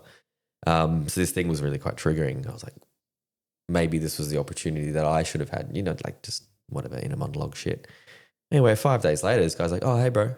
I'm like, fucking. He's like, oh, so I had the biggest night, man. I got hammered. Sorry. Oh, fuck. And I just said, can't. Delete my phone. I said, I'm going to block you, bro. Like, I can't have that sort of shit going on. And that's wild. That's like a wild thing. This is you get some weird shit when you, because there's crazies, man. There's crazies everywhere. I told you about at the show, the guy that sends me dick pics and sexually harasses me. Like, that's funny. That's legit. That's legit. Eh? It's fucking funny, dude. Makes new accounts and cockflow. I'm actually like, that's fucking hilarious. I hope he does. He might listen because he stalks me, so he's probably listening to everything. He'll probably hear this and be like, oh, I don't know. What was the original question? You're going to jail. What was the original question? Where do you get your inspiration for tri-service stuff? So people send that shit in, right? But yeah, what I want to take it from here is like it's blown up and it's going well. I need a bit of a reset. So I'm doing my last sort of tour show in August. And then I'm going to I need to go back and write some more shows, do some more content. And I can't do content whilst touring. It's just too fucking hard to figure it all out. So I'm going to go back and make no money again and just keep building the thing. And then I'd like to move into first responders. I think that what I've done with the military stuff's amazing and I love it. And I'll always do that every week, hopefully. Yeah. But I would like to try find some cops and collab with them and build that out. Some emergency nurses, who I think are the funniest people in the world, to be able to then be like, what does this look like? And fireys. Yeah. And bring it all in together. We've all got the same dark humour. Right. A couple of reasons. One, I just think it's really interesting and my creativity would like to explore that. But two, it's like, that's a big market. Oh, yeah, so true. we could, if they all start coming to the shows. That's way bigger than military, eh? Yeah. If they all start coming to the shows, then maybe I have that opportunity to not have to talk to these shit companies and do all this sort of stuff. Like maybe I could just do it from the gags, from the fun. Yeah. That would be nice. I saw one of your reels the other day was the things cops will never say. Well, we've teed up with like a ex AJ that got into cops. We've done two of them. The first one got 300,000 views, and I actually got us out of a speeding. Get a load of this.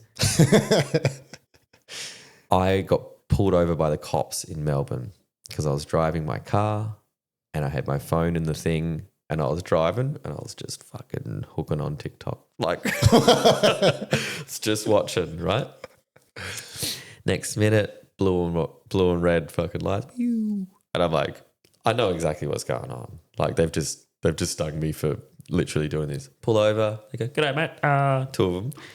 Just noticed you're on your phone back there. Like, you got any reason for that? I said, "Look, guys, I'm gonna fucking square with you." I was just watching reels. That's what I was doing. And they go, "Have you had anything to drink tonight?" I said, No, I just finished work. And they go, "Where do you work?" I said, "I just finished up at the Melbourne International Comedy Festival." And they both look at me and they go, "Would we know you from somewhere?" And I said, in my head, I went, "Fuck, give it a go." And I said, "Well, I actually made these reels about cops the other day." And they both look at each other and go, "Get it out." And then I showed them the reels and they go, "Oh, this got shared around the fucking station." And like, "That's right, I remember that sort of stuff." And then the boys go, "Wait, just a warning. Don't fucking drive around like this." And I said, "You're welcome, man. Like, thanks very much." Nice. Save you $1,000. Dude, big one. Yeah, that's that's like 3 demerit points and heaps of cash. So I guess going back to your question, have I made any money on social media? I've saved money. Now I think I need to make one of them for every like emergency, like one for the ATO. So if they're like, "Hey, why haven't you paid your tax?" I'm like, "I've actually made these reels." Or I go into the emergency ward and they're like, "Why is this thing stuck in your ass?" I've actually made these reels. So, yeah, some hairy situations. But yeah, cops things, I think that would be something fun, being able to collab. I've kind of coined this term that I think I really like, which is called the vetiverse. The veterans all the way. Some of them are doing businesses, some of them got podcasts, some of them are doing everything right. I'd like to be able to collab with as many people as I can. I think the future of what I do is in collaboration as opposed to me. Yeah. I make these weird skits and shit. I'd love to be able to be like in Brisbane. I'd love to be able to be like Dylan and yourself being like, "Do you guys want to get on and do it?" And you're like, "Oh, this is terrifying." I'm like, "No, we'll be fine." Put our heads together, figure some shit out. And then everyone's eyeballs will start seeing other people. Yeah. And that can only be better. Yeah, yeah. Lift us all up. The high tide raises all ships, right? Yeah. And then if more people see Dylan and more people see like yourself, for example, then you might get podcast listeners, people I've never heard of, Brothers in Books, but more importantly, it all comes back to me too. Yeah. So people who are on that side, and then I think that's the future of it all, is to be able to be like in 20 years when no one gives a fuck anymore, because that's how life works. To be able to like, I had a really good time and we've got these good mates forever. And we sort of helped each other out and all the rest of it. And then, like these young people that come through, off you go. Yeah. Take the reins. Off you go. Yeah. Beautiful. Good spot to end. Great spot to end. It was a good chat. Yeah, man. That was awesome. Thanks for letting us talk about my fucking problems. Thanks for sharing, man. No worries, man. Good times.